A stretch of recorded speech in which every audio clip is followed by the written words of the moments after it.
વેદ શું છે, ડોક્ટર શું છે? શું બધા જ વેદને ડોક્ટર કહી શકાય? જો ડાયરેક્ટ કોઈ જગ્યાએ સીધું જેમ કહેવામાં આવે કે ભાઈ હું વૈદ છું અને હું આ દવા આપું છું, તો શક્યતા એવી પણ રહી શકે કે એમની પાસે ડિગ્રી હોય પણ ખરા અને ન પણ હોય. આયુર્વેદિક મેડિસિન મતલબ જે કંઈ પણ ઔષધો છે, હોમિયોપેથિક મેડિસિન અને એલોપેથિક મેડિસિન, ત્રણેયની અંદર શું ડિફરન્શિએટ છે?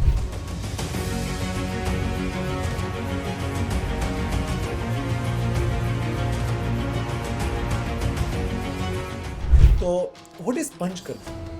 આમ સાવ ઉપર છેલ્લું જોઈએ ને તો પંચકર્મ એવી સારવાર છે કે જેમાં રોગમાં વાયુ, પિત્ત અને કફ કે જેને વિકારિત છે એટલે કે બગડેલા છે એમને મૂળમાંથી કાઢવા. કોઈ પણ વ્યક્તિને કોઈ પણ બીમારી છે, પહેલાં કઈ ટ્રીટમેન્ટ લેવી જોઈએ? પોતપોતાના કુટુંબની પ્રાયોરિટીઝ, મતલબ કે લોકો હવે આ પ્રમાણે ફેમિલી બેઝ થવા માંડ્યા છે કે ભાઈ મારું ફેમિલી એવું બિલીવ કરે છે કે આયુર્વેદ પહેલાં લઈ લઈએ, આના થકી જ નિવેડો આવી જતો હોય તો આપણે બીજે કોઈ જગ્યાએ જવું નથી. દૂધવાળું, ઘીવાળું ખાવું જોઈએ, તો પછી ચીઝ અને બટર તો એમાંથી તો બને છે. ગાયના દૂધ સાથે જ્યારે પનીર અને ચીઝની કમ્પેર કરવામાં આવે ત્યારે પનીર અને ચીઝનો ઉલ્લેખ કોઈ શાસ્ત્રમાં મળે તો એ ગોતવો જોઈએ. મને આજ દિવસ લગીમાં ક્યાંય મળતો નથી. બી ફ્રેન્ક, જે વાળ ખરવા અને અકાળે, પીંગળા અથવા સફેદ થવા, આના વિશેની ચર્ચા આપણે જોઈએ ને ત્યારે મોટાભાગે આ પ્રકારના વાળના કલર ચેન્જ થવા માટે શાસ્ત્ર પ્રમાણે નમક એનો જવાબદાર હોય છે. બસ કોઈને માઇગ્રેનનો પ્રોબ્લેમ છે, રાઈટ, તો એના માટે શું આયુર્વેદિક ઉપચાર કરી શકાય? પગમાં તવડા પડવા,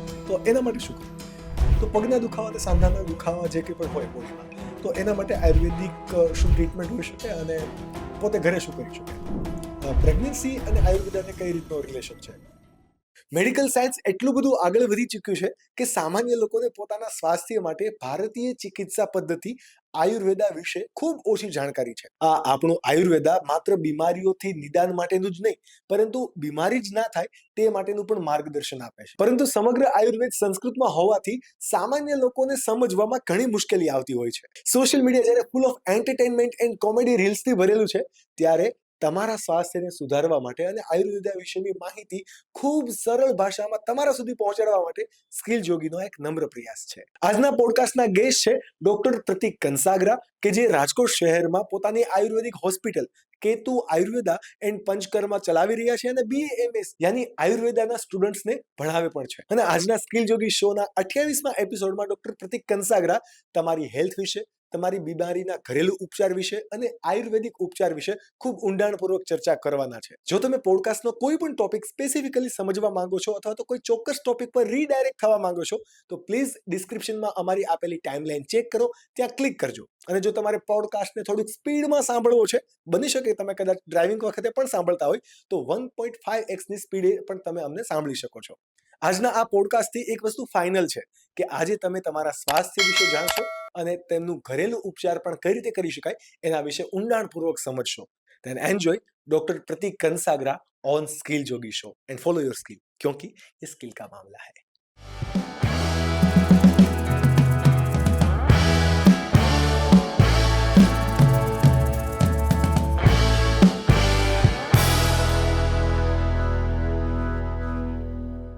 Okay, welcome Pratik bhai, welcome to the Skill Jogi Show. Thank you very much sir.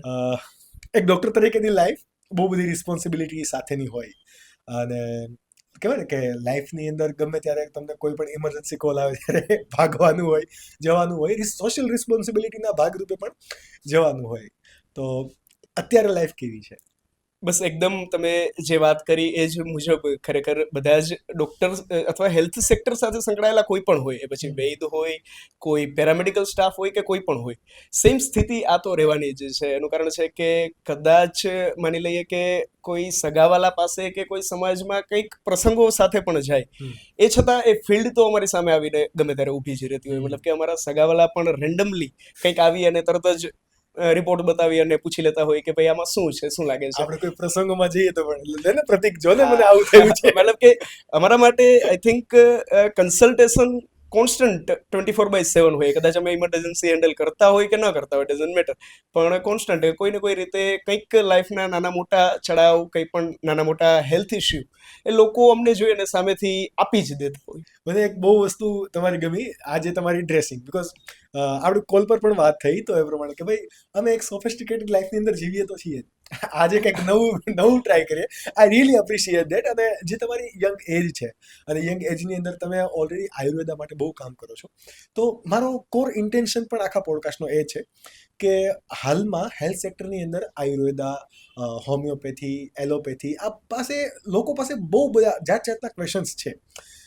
આજના પોડકાસ્ટથી હું જે લોકો જુએ છે એ લોકોને ખાલી એટલું ડિલિવર કરવા માંગુ છું, વોટ ઇઝ આયુર્વેદા, આયુર્વેદા શા માટે યુઝ કરવું જોઈએ, શું એનાથી નિદાન થઈ શકે, એનું રિઝલ્ટ શું આવી શકે. કદાચ આ પોડકાસ્ટ જે વ્યક્તિ એન્ડ સુધી સાંભળે છે ને એ એક વસ્તુમાં શ્યોર થઈ જશે કે કોઈ બીમારી આવે, કહેવાય ને કે પૂર આવે એ પહેલા પાળ બાંધવો, તો રોગો જ ના આવે. તો એ માટે અત્યારથી પોતાની લાઈફસ્ટાઈલની અંદર શું ચેન્જ કરવું, આટલું લોકોને આજના પોડકાસ્ટથી ક્લિયર થઈ જશે. આજ મારા તમારી સાથે ઇન્ટેન્શન છે. અને તમને ચૂઝ કરવા બદલનું એક રીઝન પણ બહુ એવું છે કે તમે તમારું હોસ્પિટલને પ્રમોટ કરવા નહીં, આયુર્વેદને પ્રમોટ કરવા આપણે આજે કમ્યુનિકેટ કર્યું અને આ બધી વસ્તુ અત્યારે થઈ રહી છે. જે તમે વાત કરી એના ઉપરથી મારે જો કોઈ ડિફરન્શિએટ કરવું હોય કે માર્કેટની અંદર અત્યારે કેવું છે કે બે કન્સર્ન છે કે ઘણા લોકો એવી રીતે દવા આપે છે કે હું વૈદ છું, ઘણા લોકો એવું કહે છે કે હું આયુર્વેદિક ડૉક્ટર છું. તો વૈદ શું છે, ડૉક્ટર શું છે? શું બધા જ વૈદને ડૉક્ટર કહી શકાય, અથવા તો ડૉક્ટર છે એને વૈદ કહી શકાય? What is the right concept?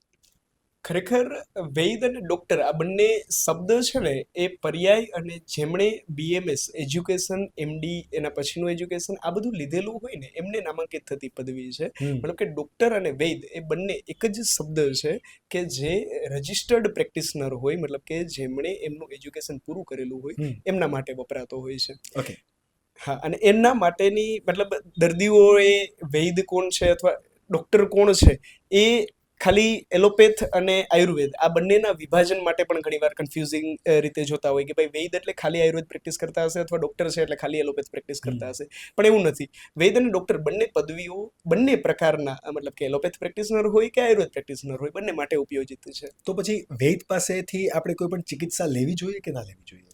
વૈદ એટલે જે આ રીતે રજિસ્ટર્ડ પ્રેક્ટિશનર કે જેમની ડિગ્રી રજિસ્ટર્ડ થયેલી છે એમની પાસે લેવામાં જરાય વાંધો નથી. મતલબ એમની પાસે વૈદ તરીકેની ડિગ્રી પણ હોવી જોઈએ. હા, મતલબ કે એમની જે ડિગ્રી સાથે જે રજિસ્ટર્ડ છે એમની પાસે જ લેવી જોઈએ. એનાથી ઉલટું એમના વગરની જે કઈ ચિકિત્સાઓ છે, એટલે મતલબ જડીબુટીઓના નામે અથવા ડાયરેક્ટ મેડિકલ સ્ટોરથી અવેલેબલ થતી હોય, આ બધામાં લેવી ન જોઈએ, કેમ કે એનાથી એકમાંથી બીજા રોગમાં શિફ્ટ થવામાં જરા પણ વાર ન લાગતી હોય. ઓકે. તો પછી કોઈ પણ સામાન્ય લોકો હોય એમને ડૉક્ટર એટલે તો ખબર પડી જાય, ચલો BMSની ડિગ્રી હશે. તો વૈદ તરીકે ઘણા લોકો અત્યારે, કારણ કે સોશિયલ મીડિયાનો જમાનો છે, ઘણા બધા લોકો પોતે વૈદ છે એવી રીતે કરીને રીલ્સ બનાવે છે અથવા તો કોઈ પણ દવા વેચે છે, ચિકિત્સા માટે સર્વિસ આપી રહ્યા છે. તો લોકોને કઈ રીતે ખબર પડશે કે એ સાચો વૈદ છે કે નહીં? બસ એમનું રજિસ્ટર્ડ પ્રેક્ટિસ નંબર જે છે એ જ એમનું પુરાંકન કરે કે ભાઈ હા, આમણે એજ્યુકેશન અથવા તો ડિગ્રી છે પ્રાપ્ત કરેલી છે. એના વગર જો ડાયરેક્ટ કોઈ જગ્યાએ સીધું જેમ કહેવામાં આવે કે ભાઈ હું વૈદ છું અને હું આ દવા આપું છું, તો શક્યતા એવી પણ રહી શકે કે એમની પાસે ડિગ્રી હોય પણ ખરા અને ન પણ હોય. ખ્યાલ પડે? મતલબ કે જે ક્લિનિકલ એસ્ટાબ્લિશમેન્ટ એક્ટ અથવા તો જે ક્લિનિકને રજિસ્ટર કરવા માટેના જે નામાંકન છે કે જેમાં રજિસ્ટ્રેશન નંબર મળે અને એમની એજ્યુકેશનલ ડિગ્રી પૂરી થાય ત્યારે જે ડિગ્રી અનાયત થતી હોય, આમની સાથે ના હોય એમને વૈદ કહેવાય. અને એ વૈદુ જે કરતા હોય, મતલબ કે એ જે દવાઓ અથવા ટ્રીટમેન્ટ્સ વગેરે આવતા હોય એ નામાંકન અથવા તો જે ઓથેન્ટિક ટ્રીટમેન્ટ છે એ ગણવી જોઈએ. ઓકે. તમે આયુર્વેદા પર બેચલર કર્યું અને પછી માસ્ટર પણ કર્યું, રાઈટ? યુ આર MD અને ખાસા ટાઈમથી તમે પ્રેક્ટિસ પણ કરો છો. તમને આવા વૈદથી કોઈ ચેલેન્જીસ રહ્યા છે? કોઈ એવા કોઈ પર્ટિક્યુલર કેસીસ એવા સાંભળ્યા હોય કે નહીં, ફ્રોડ થઈ ગયો વગેરે વગેરે? ડ્રોબેક પૂરેપૂરો મેં ઘણા દર્દીઓમાં ફીલ કર્યો છે. એકચ્યુઅલી કેવું થાય છે કે માની લો કે આયુર્વેદ માટેની સારવારો લેવા માટે, કોઈ સામાન્ય રોગ માટે અથવા તો કોઈ ગંભીર રોગ માટે પણ આયુર્વેદની સારવાર લેવા માટે જ્યારે કોઈ રોગી જાય ને ત્યારે આ રીતે અજાણ્યા અથવા તો જે વૈદત્વ નથી જેમની પાસે, ડિગ્રી નથી જેમની પાસે, એમની પાસેથી આયુર્વેદ સારવાર લઈ એમના થકી કાં તો નવી તકલીફ ઊભી થઈ અથવા તો એ રોગ ઠીક ન થયો, એ પછી એમનો વિશ્વાસ આયુર્વેદમાંથી સાવ જતો રહે. શું કામ? કેમ કે એમને એક ગાંઠ બંધાઈ જાય કે ભાઈ આયુર્વેદની સારવાર તો મેં લીધી, એમાં મને ફેર નથી પડ્યો. પણ ખરેખર આ આયુર્વેદની સારવાર કઈ જગ્યાએથી લીધી એ આપનાર કેવા હતા એમના ઉપર એ ડિપેન્ડ કરે કે ભાઈ આપણે આયુર્વેદની સારવાર ખરેખર લીધી છે કે નથી લીધી. ખ્યાલ પડે? ઇન જનરલી અત્યારે મેજોરિટી કેસીસની અંદર મારા 2-3 ફ્રેન્ડ પણ જે અત્યારે આયુર્વેદિક ડૉક્ટર છે, આપણે તમારું પોડકાસ્ટ હોસ્ટ કરવાનું હતું તો મેં એમની સાથે ચર્ચાઓ પણ કરી કે ભાઈ તમને કયા કયા ચેલેન્જીસ આવે છે. એટલે આ જે હું હવે ક્વેશ્ચન્સ પૂછવાનો છું એ જનરલ ડૉક્ટરના પર્સપેક્ટિવથી તમને હું પૂછું છું કે ઘણી વખત એમના પાસે જ્યારે પેશન્ટ આવે ને એટલે એણે પેલા અલગ અલગ બધી ટ્રીટમેન્ટ લીધેલી હોય, એલોપેથી લીધેલી હોય, હોમિયોપેથી લીધેલી હોય અને છેલ્લે કંટાળીને આયુર્વેદિકના આશરે આવ્યા હોય.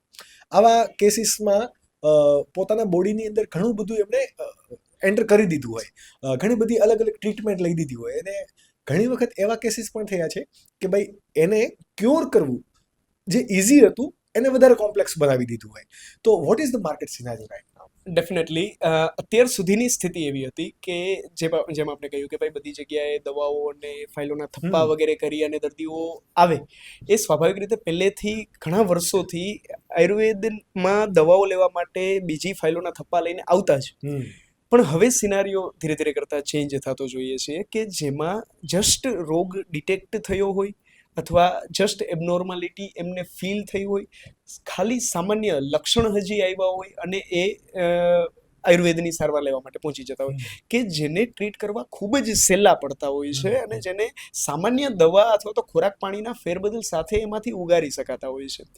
પણ જ્યારે એમને સમય આપી દેવામાં આવે અથવા તો સમય વધારે પસાર થઈ જવામાં આવે પછી એ ચેલેન્જિંગ થતું હોય છે. આ કોઈ હું કે મારા અનુભવ નહીં, પણ આયુર્વેદમાં પણ એવું જ કહેવાય કે જ્યારે સામાન્ય વાયુના રોગની આપણે ઉદાહરણ જોઈએ કે વાયુના રોગ એટલે પેટમાં કદાચ આફરો ચડવો, સાંધાઓના કમરના દુખાવા, માથામાં આધા સીસી જેવા દર્દ, આ પ્રકારના વાયુના રોગો માટે પણ એક કોમન સ્ટેટમેન્ટ શાસ્ત્રમાં આપેલું હોય કે ભાઈ તમે જો વાયુના રોગને 1 વર્ષ સુધી સાચવી રાખો ઇન સેન્સ કે એમાં જે સારવાર કરવાની હતી એ ન થઈ, જે પરેજીની ફેરબદલ કરવાની હતી એ ન થઈ અને વર્ષ દિવસ જો એ સચવાઈ રહ્યું ને પછી વર્ષ દિવસ પછી કાં તો યત્ન સાથે સાધ્ય છે, મતલબ કે પ્રયત્ન સાથે સાધ્ય થશે, જેમાં બંનેને પ્રયત્ન પડશે, રોગીને દર ટુ દર ધક્કા ખાવામાં અને વૈદ્ય સારવારો વગેરે છે આપવામાં, અને ભેગી એમની જે કાં તો એ યત્ન સાથે સાધ્ય થશે અને કાં તો દૈવકૃત સાધ્ય, મતલબ કે પછી ભગવાનની ઈચ્છા હશે તો સાધ્ય થશે. રાઈટ.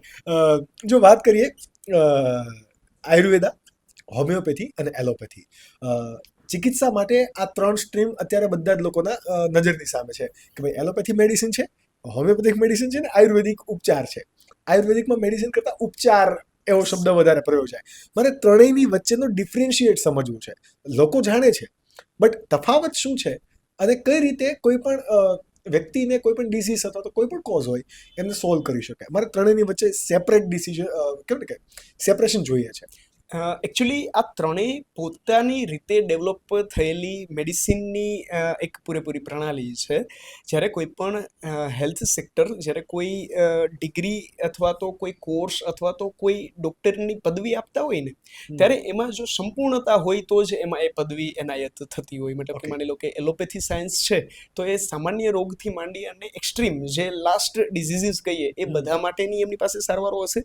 હોમિયોપેથની રાષ્ટ્રએ ડિગ્રી એનાયત કરી છે તો એમની પાસે પણ આદિથી લઈ અને અંત સુધીની બધી વસ્તુઓ હશે, અને આયુર્વેદમાં પણ શરીરથી લઈ અને આત્મા સુધીની જે કાંઈ સારવારો છે એ પૂરેપૂરી એમાં લખાયેલી જશે. પણ લોકોમાં અત્યારે તકલીફ શું થાય છે કે ભાઈ રોગને પૂરેપૂરો જાણ્યા વગર, રોગના ખોરાક પાણીની જે પરેજી વગેરે રાખવી જોઈએ અથવા તો ચેન્જ કરવા જોઈએ એ કર્યા વગર મેડિસિન્સની ટ્રાયલ છે એ ઓફ એન્ડ ઓન કરતા રહે. મતલબ કે એકવાર મેડિસિન લીધી, થોડો ઘણો ફેર પડ્યો, ફરી પાછું બીજું સીધી જ સ્ટ્રીમ બદલાવી અને બીજી પેથી પાસે જાય, એમની પાસે સારવારો લેતી વખતે ડૉક્ટર એવી સલાહ આપે કે ભાઈ ના, તમારી જે જૂની દવા જેમ ચાલુ છે એમ ચાલુ રાખો, હવે આ સાથે ચાલુ કરી દો. આમાં એકમાંથી બીજામાં, બીજામાંથી ત્રીજામાં શિફ્ટ થતા વાર નથી લાગતી હોતી અને કોમ્બિનેશન આ ત્રણેય વસ્તુનું સમન્વય થાય છે ને ત્યારે ઇસ્યુ અથવા તો તકલીફો છે એ વધારે થતી હોય છે. લોકોને સામાન્ય જો કદાચ માની લો કે ફોર એક્ઝામ્પલ એમને એલોપેથી મેડિસિન્સ ચાલુ છે અથવા તો દવાઓ વગેરે લેવી છે તો એમનો સાદામાં સાદો ઉપાય વચગાળાનો કાઢવો હોય ને તો એવો છે કે તો રહેણી કહેણી અથવા ખોરાક પાણી ફેરબદલ વગેરે છે તમારા ફેમિલી વૈદ બનાવવા અને ફેમિલી વૈદને જઈને પૂછી લેવું. ફેમિલી વૈદ એટલે શબ્દ નવો આપણને લાગે કે ભાઈ ફેમિલી વૈદ તો આપણે ક્યારે ફેમિલી ડોક્ટર એવું સાંભળીએ છીએ. ફેમિલી ફિઝિશિયન તમે અવારનવાર સાંભળ્યો હશે કે ભાઈ હા અમારા ફેમિલી ફિઝિશિયન છે, ત્યાં અમે રૂટીન બીપી ડાયાબિટીસ વગેરે માટે કે સામાન્ય કંઈક ઇસ્યુ થાય છે તો જઈએ છીએ. સેમ એવી જ રીતે ફેમિલી વૈદ એક બનાવી લેવો જોઈએ કે જે આવા પ્રકારના ખોરાક પાણીના ફેરબદલ અથવા તમારી જે પ્રકૃતિ અથવા તાસીર સાદા શબ્દમાં અથવા તો કોઠો સાદા શબ્દમાં જે કહીએ કહીએ એમના અનુસંધાને તમારો ખોરાક પાણીનો ફેરબદલ છે એ કરી આપે. જો આવું ફેમિલી વૈદત્વ કોઈ તમારી પાસે હશે ને તો એટલીસ્ટ ક્યાંક જ્યારે પણ આવો નાનો મોટો ડ્રોબેક આવે ને તો ત્યાંથી નિવેડો છે આવી જાય એવી શક્યતા રહે અને તમારે પૂરું ગોળ સાયકલ ફરી અને ત્યાં સુધી ન પહોંચવું પડે. ડેફિનેટલી. તમે વાત કરી મેડિસિનની, આયુર્વેદિક મેડિસિન મતલબ જે કંઈ પણ ઔષધો છે, હોમિયોપેથિક મેડિસિન અને એલોપેથિક મેડિસિન, ત્રણેયની અંદર શું ડિફરન્શિએટ છે? એકચ્યુઅલી એલોપેથ મેડિસિન છે ને એ સિન્થેટિક અને એવી પ્રોડક્ટ છે કે જેનું ઓથેન્ટિકેશન ખરેખર આયુર્વેદનું એક ડ્રોબેક જે હું કહું કે જે હું અત્યારે ફીલ કરું છું અથવા તો મને જે અત્યારે ઇશ્યુ લાગે છે કે એલોપેથી મેડિસિનમાં જ્યારે માની લો કે પેરાસિટામોલ ફોર એક્ઝામ્પલ એમનું કન્ટેન્ટ એક એસિટામિનોફેન કરીને જે આવે, હવે આમને જ્યારે માઇક્રોસ્કોપમાં જોવામાં આવે ને ત્યારે એસિટામિનોફેન એક જ કન્ટેન્ટ હોય અને બીજું કંઈ જ ન હોય એટલે એ ક્વોલિટેટિવલી એસ્યોર્ડ મેડિસિન છે એ સાબિત થઈ જાય. હવે એ બાજુ જ્યારે આયુર્વેદ બાજુ વળીએ ત્યારે ગળો સામાન્ય ઔષધ બધા નામથી પરિચિત હોય કે જેમાં અંદર ટોટલ 40 થી 44 જેટલા કેમિકલ્સ હોય. ઓકે, હા, જેમ આપણે કીધું કે ભાઈ પેરાસિટામોલની અંદર એક કેમિકલ છે એસિટામિનોફેન, એવી રીતે ગળોની અંદર 40 કેમિકલ છે કે જેમના પોતાના સ્ટ્રક્ચર છે કાર્બનના. હવે એ સ્ટ્રક્ચરોને જ્યારે સેમ્પલિંગ કરી અને જોવામાં આવે ત્યારે કદાચ એમાં 40 અથવા 44 ન પણ મળે અને કદાચ એમાં સ્ટોન સેલ્સ અથવા તો ધૂળના રજકણ વગેરે જેવી બીજી વસ્તુઓ પણ મળે કે જેના કારણે એમનું ક્વોલિટેટિવલી એસ્યોરન્સ જો સ્ટ્રિક અથવા રિજિડ લઈને કરવામાં આવે ને તો એ થાય જ નહીં. એટલે શું કરે કે જ્યારે એમને એસ્યોરન્સ આપવામાં આવે ને ત્યારે થોડા એમના ક્રાઇટેરિયા છે ને અપ એન્ડ ડાઉન કરતા હોય. આ અપ એન્ડ ડાઉન ક્રાઇટેરિયાનો લાભ લઈ અને એમાં મેડિસિન્સનું એડલ્ટ્રેશન્સ વગેરે છે એ થતું હોય. આ તો મેં તમને એક સિંગલ ડ્રગ પ્રિપેરેશનની વાત કરી કે ભાઈ ગળો. હવે આવી જ જ્યારે સુદર્શનની વાત કરીએ તો એની અંદર તો લોટ્સ ઓફ મેડિસિન્સ અંદર આવવાની છે. તો હવે એમના કેમિકલ્સ તો અપાર થાય. હવે એમને કેમિકલી એક જ સેમ્પલમાં ડિટેક્ટ કરવા મતલબ નિયર ટુ ઇમ્પોસિબલ છે. મતલબ કે આમને ઓથેન્ટિકલી ક્વોલિફાઈડ દેખાડવીને એ પણ એક અત્યારે ચેલેન્જ હું જે અનુભવું છું અથવા તો જે કાંઈ એની રેગ્યુલેટરી બોડીઝ છે એ અનુભવતા હશે એવું આઈ થિંક મને લાગે છે. ડેફિનેટલી. જ્યારે આયુર્વેદિક ઔષધિની વાત કરીએ ત્યારે એમની અંદર કોઈ કેમિકલ પ્રોડક્ટ નથી હોતી, જે નેચરલ રિસોર્સિસ હોય છે એ ડાયરેક્ટ અપ્લાય કરવામાં આવે છે, રાઈટ? જડીબુટ્ટી અને આયુર્વેદિક મેડિસિન્સ, તો આ બંનેની અંદર ઘણા લોકો કન્ફ્યુઝ હોય. ઇવન હું પણ એટ ધીસ સ્ટેજ કન્ફ્યુઝ છું કે ભાઈ જડીબુટ્ટી હોય એ જ બધી ઔષધિ હોય અથવા તો જેટલી કંઈ પણ ઔષધિઓ છે એ બધાને જડીબુટ્ટી કહી શકાય? એકચ્યુઅલી જડીબુટ્ટી છે ને એ એવો ટર્મ છે કે જે આપણે સામાન્ય મેડિસિનને દવા કહીએ. હા, હે ને, જેમ અને સાવ લોકલ લેંગ્વેજ જોઈએ તો મેડિસિન એટલે દવા દારૂ. હે ને, દારૂ તો છે જ નહીં છતાં આપણે એવા શબ્દ વાપરીએ છીએ. બસ એ જ પ્રકારની ઔષધિની જે આપણે કહીએ ને કે જે લોકલ લેંગ્વેજમાં પ્રચાર પ્રસાર વગેરે થતો હોય જડીબુટ્ટીના નામે થતો હોય. પણ જે ઔષધ કે જેમાં પ્રમાણ જે આપણે ક્વોલિટેટિવલી એસ્યોરન્સ શબ્દ વાપરીએ છીએ એ શું છે કે એમનું નામાંકન અને એમનું પ્રમાણિત કરવું એ બંને વસ્તુઓ જરૂરી છે. હવે મોટાભાગે આયુર્વેદની પ્રેક્ટિસ છે ને બે પ્રકારે થતી હોય. એક તો આ પ્રકારે જેમાં નામાંકન થયેલું હોય અથવા જેમને સર્ટિફિકેશન વગેરે મળેલું હોય કે જેમાં ક્વોલિટી થોડી ચેક થઈ અને એમને ગ્રીન ફ્લેગ આપેલો હોય કે હા ભાઈ આ મેડિસિન છે ઓથેન્ટિક છે. અને બીજી પ્રેક્ટિસ એવી છે કે જે વૈદ પોતે ખુદ બનાવતા હોય, મતલબ કે મારે ગળો મને ફ્રેશ મળે છે તો હું જ પોતે એમને બનાવી અને એમની ગોળી બનાવવી હોય તો હું પોતાની રીતે મારી રીતે બનાવું. આ બંને વસ્તુઓ એવી છે કે જે આયુર્વેદના વૈદના ઔષધના અંદરમાં જ આવતી હોય. હવે આ બંને વચ્ચેનો ડ્રાસ્ટિક વેરિએશન હોવાના કારણે વચ્ચે જડીબુટ્ટી કે જેમાં આપણને ખ્યાલ જ નથી કે અંદર વસ્તુમાં શું છે. આપણને વાત કરીએ ને કે ભાઈ માઇક્રોસ્કોપમાં ખ્યાલ નથી પડતો તો સ્વાભાવિક છે કે એની અંદર 3-4 વસ્તુઓ ભેગી કરીએ તો બધું લાગવાનું છે કાં તો લીલું ને કાં તો પીળું છે. ખ્યાલ પડ્યો? એટલા માટે એ જોવું જોઈએ કે જે તમને અપાય છે એ વ્યક્તિ કોણ છે, એ આપેલી વસ્તુ શેમાંથી આપે છે અને એમનું વસ્તુનું પ્રમાણિત કોઈ સર્ટિફિકેશન કે એવું કંઈ છે કે નહીં અથવા તો કોણ બનાવે છે એ જાણવું જરૂરી છે. ડેફિનેટલી.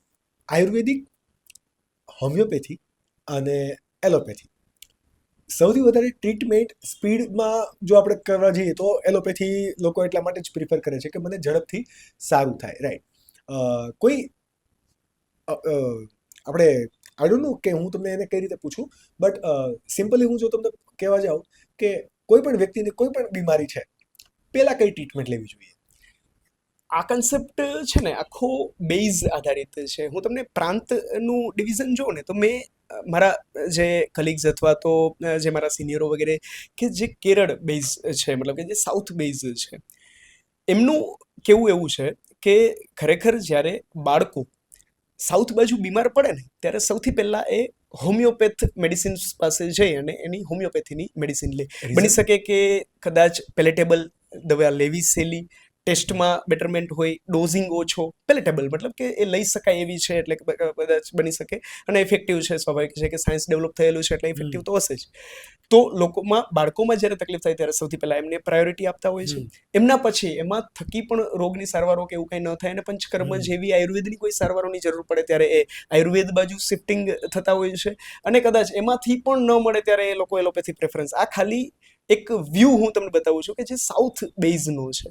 સેમ એવી જ રીતે પોતપોતાના પ્રાંતમાં પ્રાયોરિટીઝ, એવી જ રીતે પોતપોતાના કુટુંબની પ્રાયોરિટીઝ, મતલબ કે લોકો હવે આ પ્રમાણે ફેમિલી બેઝ થવા માંડ્યા છે કે ભાઈ મારું ફેમિલી એવું બિલીવ કરે છે કે આયુર્વેદ પહેલા લઈ લઈએ, આના થકી જ નિવેડો આવી જતો હોય તો આપણે બીજે કોઈ જગ્યાએ જવું નથી. ખ્યાલ પડ્યો? આવી નો ડાઉટ કે અપ એન્ડ ડાઉન વાળી, મતલબ કે ફ્રી ફ્લો વાળી રિજિડિટી પણ છે, અને સ્ટ્રોંગ રિજિડ પણ ઘણા મેં દર્દીઓ જોયા છે કે જે એમ જ કહે કે મરી જવું છે પણ લેશું અમે આજ. ખ્યાલ પડ્યો? મતલબ કે એ માઇન્ડ ટુ માઇન્ડ ઘણું વેરી કરતું હોય છે કે ત્રણમાંથી કઈ સ્ટ્રીમને કયો ક્રમ આપવું. પણ હા, બધા જ પેથીના પોતપોતાના સાયન્સ વગેરેના પ્રોઝ અને કોન્સ હોતા હોઈએ છે. અને લોકોમાં એવા શંકા કુશંકા પણ હોતી હોય કે ભાઈ આયુર્વેદની દવાઓ છે એ વાર લાગે અથવા કારગર છે કે નહીં, આવા પ્રશ્નો પણ ઘણા કરતા હોય છે. ખરેખર કોઈ રોગમાં વાર લાગવી કે નહીં એમનું પરિણામ છે ને એકવાર સાવ શાંત મગજે બેસી અને વિચારીને જોવું જોઈએ. જેમ કે ડાયાબિટીસ માટે આપણે જ્યારે મેડિસિન લેતા હોય, કોઈ પણ પેથીની હોય, એ જ્યારે ચાલુ કરીએ ત્યારથી લઈ અને એન્ડ પોઈન્ટ ક્યારે આપણે વિચારી જ નહીં. મતલબ આપણે શું કહીએ કે ભાઈ હા, ડાયાબિટીસ માટેની દવા લીધી, ડાયાબિટીસનો આંકડો નોર્મલ છે, આ દવા લેતા રહેશું, કંટ્રોલ કરે છે. સ્વાભાવિક છે. એવી જ રીતે આયુર્વેદમાં પણ જ્યારે કોઈ રોગ માટે તમે આવો ત્યારે રોગ કેવો છે એના ઉપરથી એમની સારવારની ઝડપ, એમને કેટલી વાર લાગશે, એમને લેવી પડશે કે નહીં, અને થશે જ કે નહીં, આવા પ્રકારના 4 શબ્દોથી, મતલબ કે સુખ સાધ્ય એટલે કે સાવ સુખાકારી રીતે સાધ્ય થશે, એમાં કોઈને તકલીફ નથી, ન દર્દીને ન વૈદ્યને, કોઈને નહીં. કૃચ્છ સાધ્ય મતલબ કે જેમાં યત્ન બંનેને કરવા પડશે, બંનેને પ્રયત્ન કરવા પડશે. યાપ્ય મતલબ કે જેની યાપના એટલે એમને જાળવી રાખવું પડશે, મતલબ એમના આયુષ્યને પકડીને રાખવું પડશે કે કદાચ થોડું આગુ પાછું થાય ફરી પાછી દવાનો ફેરબદલ, કદાચ થોડો ખોરાક પાણીનો ફેરબદલ થાય, વળી રોગ ઉથલો મારે ફરી પાછો એમને દવાઓનો ફેરબદલ, આ પ્રકારે કરીને યાપ્ય કરવો પડશે. અને ચોથી કેટેગરી છે જે અસાધ્ય, મતલબ કે જેની કોઈ જ ટ્રીટમેન્ટ નથી, કે જે અસાધ્યને પણ આપણે એમ કહી અને સારવાર આપવી પડે કે ભાઈ આમાં પ્રયત્ન કરવાથી ઘણાને સફળતા મળે છે, પણ જો નહીં કરવામાં આવે તો આપણને પરિણામની ખ્યાલ જ છે કે શું થશે. ટૂંકમાં એ બધાની પોતપોતાની એક કેટેગરી છે કે જેમાં સુખ સાધ્યની ડેફિનેશન જોઈએ ને કે સુખ સાધ્યમાં એવું કહે કે ભાઈ જ્યારે રોગ નવો હોય, જુવાન વ્યક્તિ હોય, બીજા કોઈ ઉપદ્રવ એની સાથે, મતલબ એના કોઈ કો એસોસિએશન ન આવેલા હોય, અને એમનામાં કોઈ શિરમાં અથવા હૃદયમાં કે એમાં એમની બીમારીઓ નથી, ત્યારે સામાન્ય ઔષધોથી પણ થઈ જશે. જ્યારે એમના એડવાન્સમેન્ટ થતા જાય અથવા તો એમાં પર્ટિક્યુલર કોમ્પ્લેક્શન આવતા જાય, એ પ્રમાણે મેડિસિનલ કોમ્પ્લેક્શન, એ પ્રમાણે ટ્રીટમેન્ટના કોમ્પ્લેક્શન, આ બધું છે એ એમાં એડ ઓન થતું રહેતું છે. ડેફિનેટલી. તમે હમણાં વાત કરી ત્યારે ઘણા બધા સંસ્કૃત વર્ડ ઉલ્લેખ કર્યો, રાઈટ? હવે મને સમજાઈ ગયું કે ભાઈ ધોરણ 10 પછી જ્યારે આપણે બી ગ્રુપ લેતા હોય સાયન્સમાં, તો શા માટે સંસ્કૃતનું ઇમ્પોર્ટન્સ છે. આયુર્વેદા મોસ્ટલી આપણું કહેવાય ને બહુ પ્રાચીન કાળથી જ ચાલતું આવે છે ભારતની અંદર. ભારતની પણ દેન છે, ભારતની જ દેન છે, હું તો એવું જ કહીશ. રાઈટ. બધા લોકોએ સુશ્રુતનું નામ સાંભળ્યું જ હશે, સુશ્રુત સંહિતા છે. તો એ સમયથી જ જે પ્રૂવન મેથડ છે, જે પ્રૂવન સાયન્સ છે, એ પર જ ચાલે છે કે પછી મોડર્ન પ્રોબ્લેમ માટે મોડર્ન સોલ્યુશન પણ હજી એમાં ડેવલપ થઈ રહ્યા છે આયુર્વેદાની અંદર? એકચ્યુઅલી જ્યારે શબ્દ રિસર્ચ સાથે અથવા એડવાન્સમેન્ટ સાથે સંકળાયેલો હોય ને ત્યારે નો ડાઉટ કે આયુર્વેદમાં પણ BMS પછી MD MS જ્યારે માસ્ટર્સ કરવામાં આવે ત્યારે એમના ઉપર રિસર્ચ છે એ બધી નામાંકિત સંસ્થાઓમાં ચાલતા હોય કે જેમાં કોઈ રોગ ઉપરની સારવારો વગેરે કેટલી કારગર છે, કેટલા અંશે ઇફેક્ટિવ છે, આના કરતાં કઈ બેટર કમ્પેરેટિવલી સારી છે, આ બધાના એનાલિસિસ છે એ કોન્સ્ટન્ટ ચાલુ હોય અને એનું પરિણામ છે સતત માર્કેટમાં અવેલેબલ થતું હોય. હવે આવા પ્રકારના એડવાન્સમેન્ટમાં જ્યારે એન્ડ પોઈન્ટ જોવામાં આવે ને તો દર વખતે એવી સ્થિતિ આવી છે કે જેમાં જે ઓલરેડી લખાયેલું હોય અથવા જે ઓલરેડી સ્ટેટન છે એ બધું જ અત્યારે પણ એ જ પ્રકારનું ફળદાયી અથવા તો ઇફેક્ટિવ છે. ખાલી એડવાન્સમેન્ટ અથવા તો એમાં જે મોડ ઓફ એડમિનિસ્ટ્રેશન છે એમના ડેવલપમેન્ટ અને રિસર્ચ છે એ થતા રહેતા હોય. ફોર એક્ઝામ્પલ આપણે કહીએ કે ભાઈ આમનો ઉકાળો બનાવીને પીવાનો છે, તો અત્યારે રિસર્ચ વગેરે કેવા ચાલે કે ભાઈ ઉકાળાનું શું એવું તો ફોર્મ છે કે જે આપણે કરીએ કે જે લેવાથી એક તો એને પી પણ શકીએ અને એ બનાવવામાં બહુ જાજી લપ કે એવું કંઈ ન થાય. પણ જ્યારે એનો એન્ડ પોઈન્ટ જોઈએ ને કે જે પ્યોર ઓથેન્ટિક આયુર્વેદ પ્રેક્ટિસ કરતા હોય એમના માટે તો એ નિયર ટુ ઇમ્પોસિબલ છે. મારો અંગત જો સલાહ તમે લ્યો તો હું તો એમ જ કહીશ કે ક્વાથ, ઉકાળાને સંસ્કૃતમાં ક્વાથ કહેવાય. ક્વાથ એટલે ઉત્કોથન. ઉત્કોથન ત્યારે જ થાય જ્યારે અગ્નિનો સંપર્ક આપવામાં આવે, મતલબ કોઈ વસ્તુને આગથી પકાવવામાં આવે ત્યારે એમાં ક્વથન એટલે કે ઉકાળો અથવા તો ઉકળવું છે એવો શબ્દ આપણે સાદા ગુજરાતીમાં કહેતા હોઈએ. મતલબ કે એ ક્વાથ ત્યારે જ પરિણામ આપે જ્યારે એને એ રીતે બનાવેલો હોય. કેમ કે આ કોઈ એવું નથી કે અહીંયા ત્યાંની વાતો ભેગી કરી અને લખાઈ ગયેલું હોય. જો આવું કંઈ હોત ને તો એ ચેન્જ થઈ ગયું હોત. મતલબ કે તો એમાં કોઈ રિસર્ચના કારણે, કોઈ નવા ડેવલપમેન્ટના કારણે, કોઈ કંઈ પણ સલાહો જે એમણે આપેલી છે એમાં કોઈ ચેન્જ આવી ગયા હોત. આ બધું બોલપેનથી લખાયેલું હોવાના કારણે ભૂસવાનો કોઈ સ્કોપ નથી. ક્યાંય એમણે ચેકી અને નવું કંઈ લખાણમાં નથી લીધું. જેના કારણે ખરેખર જે વર્ષો પહેલા ચણા એવું કહેવાય કે ભાઈ વાયુ કરનારા છે, રીંગણા તાસીરમાં ગરમ છે, એ વર્ષો પછી પણ ચણા વાયુ કરવા વાળા છે અને રીંગણા છે તાસીરમાં ગરમ છે. ડેફિનેટલી. અને આ તમે હમણાં જ્યારે કાવાની વાત કરી ને તો સૌથી વધારે લોકો આયુર્વેદિક તરફ ભાગ્યા જ્યારે લોકડાઉન હતું ત્યારે. બહુ બધા લોકોએ પોતાની લાઈફસ્ટાઈલ ચેન્જ કરવા માટેના પ્રયત્નો કર્યા, ઉકાળા પીવાના ચાલુ કર્યા. અને જ્યાં તમે રાજકોટ આવો નજીક જુનાગઢ, તો જુનાગઢનો કાવો, તળેટીનો કાવો તો કહેવાય ને વિધાઉટ એની પ્રિસ્ક્રિપ્શન લોકો પીવે છે. ને એને જરૂરી નથી કે અમુક આયુર્વેદિક મેડિસિન કે જે ઔષધો છે એ તમારે કન્ઝ્યુમ કરવા માટે કોઈ પ્રિસ્ક્રિપ્શનની જરૂરિયાત પડે જ. એવા ઘણા બધા આપણે એવું કહી, જેમ કે આમળા, તો એ પોતે એક ઔષધિ છે, આપણા બોડીની અંદર ક્યાંક ને ક્યાંક કામ કરે છે. ટ્યુમેરિક યાની કે હળદર, તો હળદર ક્યાંક ને ક્યાંક આપણને અસર કરે છે. તો શું આ બધી જ વસ્તુને મેડિસિન કરી શકાય, કહી શકાય આયુર્વેદની ભાષામાં? સ્વાભાવિક રીતે ખરેખર એ આમળાને મેડિસિન અથવા તો ઔષધ શબ્દ ત્યારે આપી શકાય જ્યારે વૈદના હાથે એ જાય. ઓકે, ખ્યાલ પડ્યો? એનું કારણ છે વૈદ એક ફિલ્ટર એવું છે કે એ આમળાનો ઉપયોગ કરવાનો હતો કે નહીં. આપણે તમે સામાન્ય આમળાનું જ ઉદાહરણ લીધું તો આપણે શું કહીએ કે ભાઈ લીલાછમ આમળા છે તો આ ખાઈએ અત્યારે ચાલુ કરી દઈએ, એમ કે શિયાળાની સિઝન એવી છે ચાલુ કરી દઈએ. આયુર્વેદમાં એ પક્વ, મતલબ કે બધા જ ફળ છે ને એ પાકા લેવાના હોય. એક બે ને એક્ઝામ્પલ તરીકે છોડીને, જેમ કે બીલું છે તો એ કાચું લેવાનું, બાકી બધા ફળ છે પાકા જ લેવા માટે શાસ્ત્ર સૂચવે. જ્યારે આમળા શિયાળાની સિઝન આવે, જેવા લીલાછમ આવવાના ચાલુ થાય, ભેગા માર્કેટમાં વેચાવાના ચાલુ થાય અને લોકો બેફામ એમના જ્યુસ બનાવી અને તરત ખાઈ પણ લેતા હોય. પણ શાસ્ત્ર જ્યારે વૈદ એમને સજેસ્ટ કરે અથવા તો હાથે આપે ને ત્યારે હંમેશા એ ફળ પક્વ કે જે પીળાશ પડતું હોય, કે જે મોટાભાગે વસંત ઋતુ એટલે જાન્યુઆરી ફેબ્રુઆરીની આસપાસ એ આમળા છે એ કોઈ ઝાડમાં પાકવાના ચાલુ થશે, એ આપવાનું ચાલુ કરે. શું કામ? કેમ કે એ જ આમળા એવા છે કે જે શાસ્ત્રમાં લખેલા ગુણોવાળા છે, જે તાસીરમાં ઠંડા હોય, જે તાસીરમાં આવા પ્રકારના રસો એટલે કે મધુરતાવાળા હોય. જ્યારે કાચું આમળું એ અમ્લતા એટલે કે ખટાશવાળું છે. મતલબ લોકો એસિડિટી કે પિત્ત થાય છે એમના માટે આમળા લેવાનું સાંભળ્યું છે કે ભાઈ આમળા લેવાય, અને કાચા આમળા લેવાનું ચાલુ કરે અને એમના કારણે ફરી પાછી એસિડિટી પ્રકૃતિની અંદર એસિડિક છે. હા, અને સાથે કાચું આમળું લેવાય એટલે તરત પાકી કેરી અને કેમ કાચી કેરી છે, બંનેના ગુણ એકદમ અલગ છે. આ ગુણને જાણી અને કાચી ક્યારે લેવી અને પાકી ક્યારે લેવી, એક એવા વાળા વૈદ છે કે જે ફિલ્ટર લાગે. એટલે ત્યાં સુધી તો એ ફળ જ છે, જ્યારે વૈદ કે છે ત્યારે મેડિસિન બની જાય છે. 100%. ડેફિનેટલી. તમે હમણાં વાત કરી વચ્ચે પંચકર્મની, રાઈટ? તો અત્યારે ઘણી બધી જગ્યાએ આપણે પંચકર્મની સોશિયલ મીડિયા પર રીલ્સ જોઈએ છે કે તમે આ તામ્ર પદ્ધતિ આવી છે વગેરે વગેરે. તમારી hospital Ketu Ayurveda and Panchakarma clinic, right? તો what is Panchakarma? Actually Panchakarma શબ્દ છે ને એ 5 કર્મોથી બનેલો છે. આયુર્વેદની ચિકિત્સામાં જ એક એવું આસ્પેક્ટ કે જેમાં ઔષધોથી પણ વિશેષ કંઈ ડિલિવર કરવું પડે, રાઈટ? જેમ આપણે ઓપરેશન શબ્દ આમ ટ્રીટમેન્ટ સાથે જ સંકળાયેલો, પણ ટ્રીટમેન્ટમાં મેડિસિનથી થોડો અલગ, રાઈટ? એ જ પ્રકારે આયુર્વેદની ચિકિત્સામાં પંચકર્મ એક શબ્દ છે કે જેમાં 5 અલગ અલગ કર્મો છે એ સંકળાતા હોય. મતલબ કે વમન, વિરેચન, બસ્તી, નસ્ય, રક્તમોક્ષણ, આ પ્રકારના સંસ્કૃત નામ સાથેના 5 એવી સારવારો છે કે જે અનુક્રમે વમન હોય તો કફના રોગો માટે, જેમ કે સાઇનસ થવો, શરદી ઉધરસ, શ્વાસ, ડાયાબિટીસ, સ્થૂળતા, આ બધા પ્રકારના જે કફના રોગો છે એમના માટે ઉલટી વડે એમને મૂળમાંથી કાઢવાની સારવાર એ વમન કહેવાય. એટલે વમન. યસ. ઓકે. બીજું એ પિત્ત, એટલે કે શરીરની જે આપણે ગરમી અથવા તો તાસીર ગરમ કહીએ કે જેના કારણે ચામડીના રોગો, સ્કિન ડિઝીઝ જેવા કે સોરિયાસિસ અથવા ખરજવું કે આંખે અંધારા, ચક્કર વગેરે જેવા, કે પેટ છાતીની બળતરા વગેરે જેવા, કે પેશાબની બળતરા વગેરે જેવા રોગોને આપણે સાંકળતા હોય. આ જ્યારે લાંબા સમયથી હેરાનગત કરતા હોય ત્યારે એમને મૂળમાંથી ઝાડાવાટેથી બહાર કાઢવાની સારવાર એટલે એ વિરેચનની સારવાર છે કહેવાતી.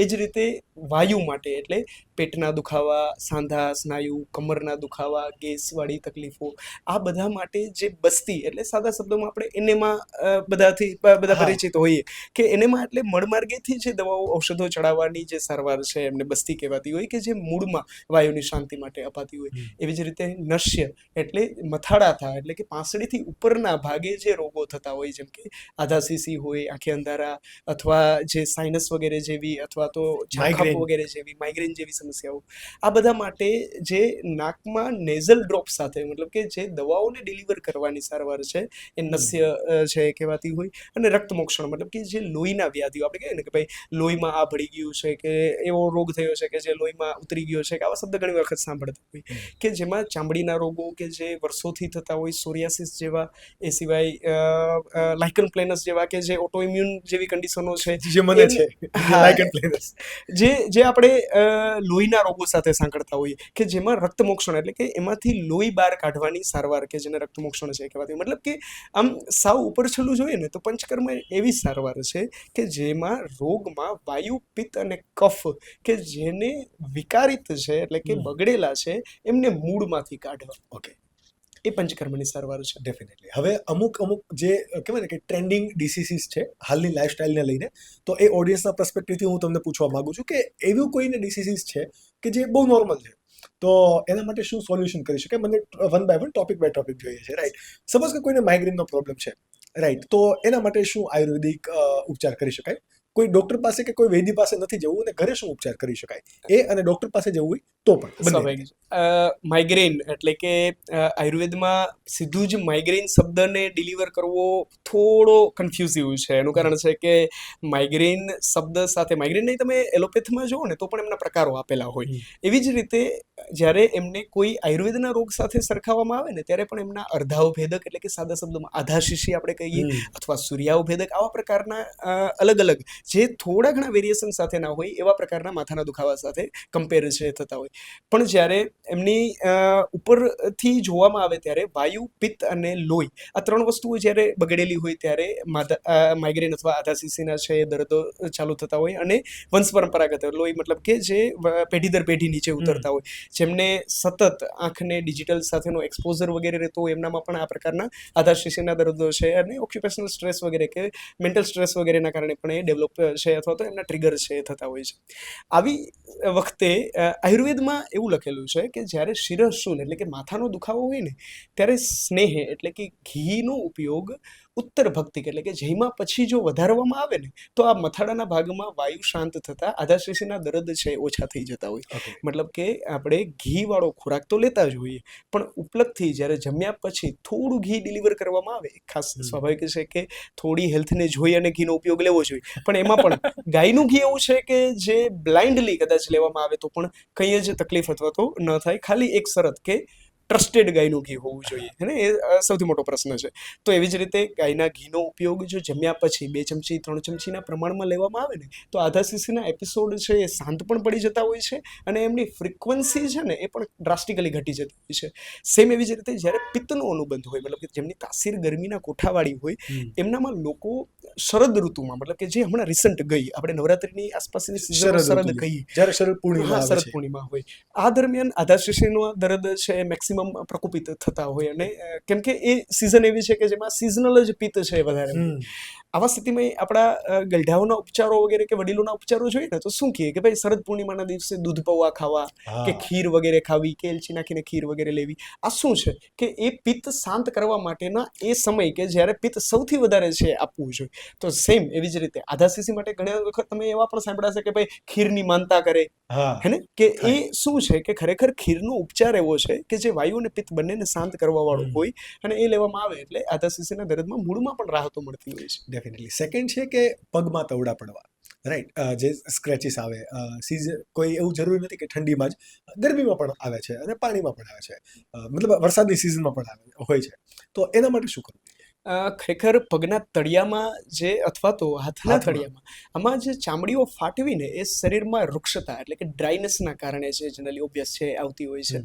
એમાં પણ સિઝન આપણે જ્યારે જોઈએ ત્યારે હેમંત અને શિશિર, મતલબ અત્યારે આપણે જે બંને બેઠા છીએ આ સમય એવો છે કે જેમાં ડ્રાયનેસ છે એ સતત વધતી હોય છે. કેમ કે આબોહવા સૂકી અને ઠંડી બનતી જતી હોય. એટલા માટે જ આમના માટેની સારવારો છે ને એ સ્નેહને શરીરમાં ગમે એ રીતે પહોંચાડવો. સ્નેહને પહોંચાડવો એટલે ખોરાક વાટેથી પહોંચાડી શકાય અને લોકલી લગાડવા વાટેથી એ પહોંચાડી શકાય. મતલબ કે આમ તો કેવું છે કે આયુર્વેદ એવું કહે છે કે પગના તળિયામાં છે ને સતત માલિશ 365 દિવસ છે એ થવું જ જોઈએ. મતલબ કે એવું કહેવાય કે આખા શરીરે માલિશ કરવું તો હિતાવહ છે જ. જે પ્રાંત વાઇઝ આપણે વાત કરતા હતા ને તો એવું જ એક પ્રાંતનું મને ઉદાહરણ યાદ આવે છે કે હેમંત અને શિશિર ઋતુમાં મહારાષ્ટ્ર જેવા એરિયામાં જ્યારે હેમંત અને શિશિરનું આગમન થતું હોય ને, મતલબ શરૂઆત થતી હોય ને, ત્યારે એ લોકો અભ્યંગ સ્નાન કરીને તહેવાર ઉજવે. અભ્યંગ સ્નાન શું છે? અભ્યંગ સ્નાન અર્થ એવો છે કે જેમાં લોકલ એમના જ ઘરના વ્યક્તિઓ જ એકબીજાને કોઈ પણ તેલ, એમના શરીરના તાસીરને અનુરૂપ જે તેલ એમના ફેમિલી વૈદ્ય સજેસ્ટ કર્યું હોય કે પોતાની રીતે એડોપ્ટ કરેલું હોય, એ એકબીજાને તેલનું માલિશ કરી અને સ્નાન છે લેતા હોય. એનું કારણ શું છે કે એનું કારણ એવું જ છે કે એના પછીની આવનારી જે હેમંત અને શિશિર ઋતુ છે એમાં આબોહવા ઠંડી અને સૂકી રહેવાની છે કે જેના કારણે ચામડી ફાટવી અથવા ડિહાઇડ્રેટ થવી એવા લક્ષણો પૂરતા આવવાના જ છે કે જેને ટેકલ કરવા માટે એ ઉજવણી તરીકે હવે રહી ગયું છે. બાકી અધરવાઇઝ તો આ બંને ઋતુમાં માલિશ અને શેક સતત થતો જ રહેવો જોઈએ. એની બદલે આપણે ત્યાં સુધી પહોંચી ગયા છે. આયુર્વેદમાં એવું પણ કીધેલું છે કે નિત્ય સ્નેહ છે એ શરીરમાં લાગેલો જ હોવો જોઈએ. પણ ધીરે ધીરે કરતા એમને ખ્યાલ છે કે સમય સાથે આવા ચેન્જીસ આવશે જ. એટલે એમણે વિશેષ કરી અને કે જે હવેની આપણી પેઢીઓ છે એમના માટે સૂચન આપ્યું કે ભાઈ નિત્ય સ્નેહ આર્દ્ર શિર, મતલબ કે નિત્ય સ્નેહથી એટલે કે ઘી તેલ વગેરેથી આર્દ્ર એટલે કે ભીનું હોવું જોઈએ. શિર એટલે કે મથાળું, માથું છે એ સતત તેલથી ભીનું હોવું જોઈએ. કાનના મૂળ સતત તેલમાં હોવા જોઈએ. હાથ પગના તળિયા સતત તેલથી લિપ્ત છે હોવા જોઈએ. મતલબ તમે જો આખા શરીરે કદાચ માલિશ કે કંઈ ન કરી શકો ને, એટલીસ્ટ મથાળું, કાનનું મૂળ અને હાથ પગના તળિયા છે સતત માલિશ છે કરવાના. નો ડાઉટ કે એ આ પ્રકારની જે ડ્રાયનેસની કમ્પ્લેન છે એ તો 2 મહિના 3 મહિનામાં સાવ સોલ્વ કરી જ દેશે. અને ઋતુ જાણી અને જેવી આવવાની થાય એ દરમિયાનથી જ તમે ફાટવાની રાહ ન જોવો અને ચાલુ કરી દો તો ફાટશે પણ નહીં આવનારા સમયમાં.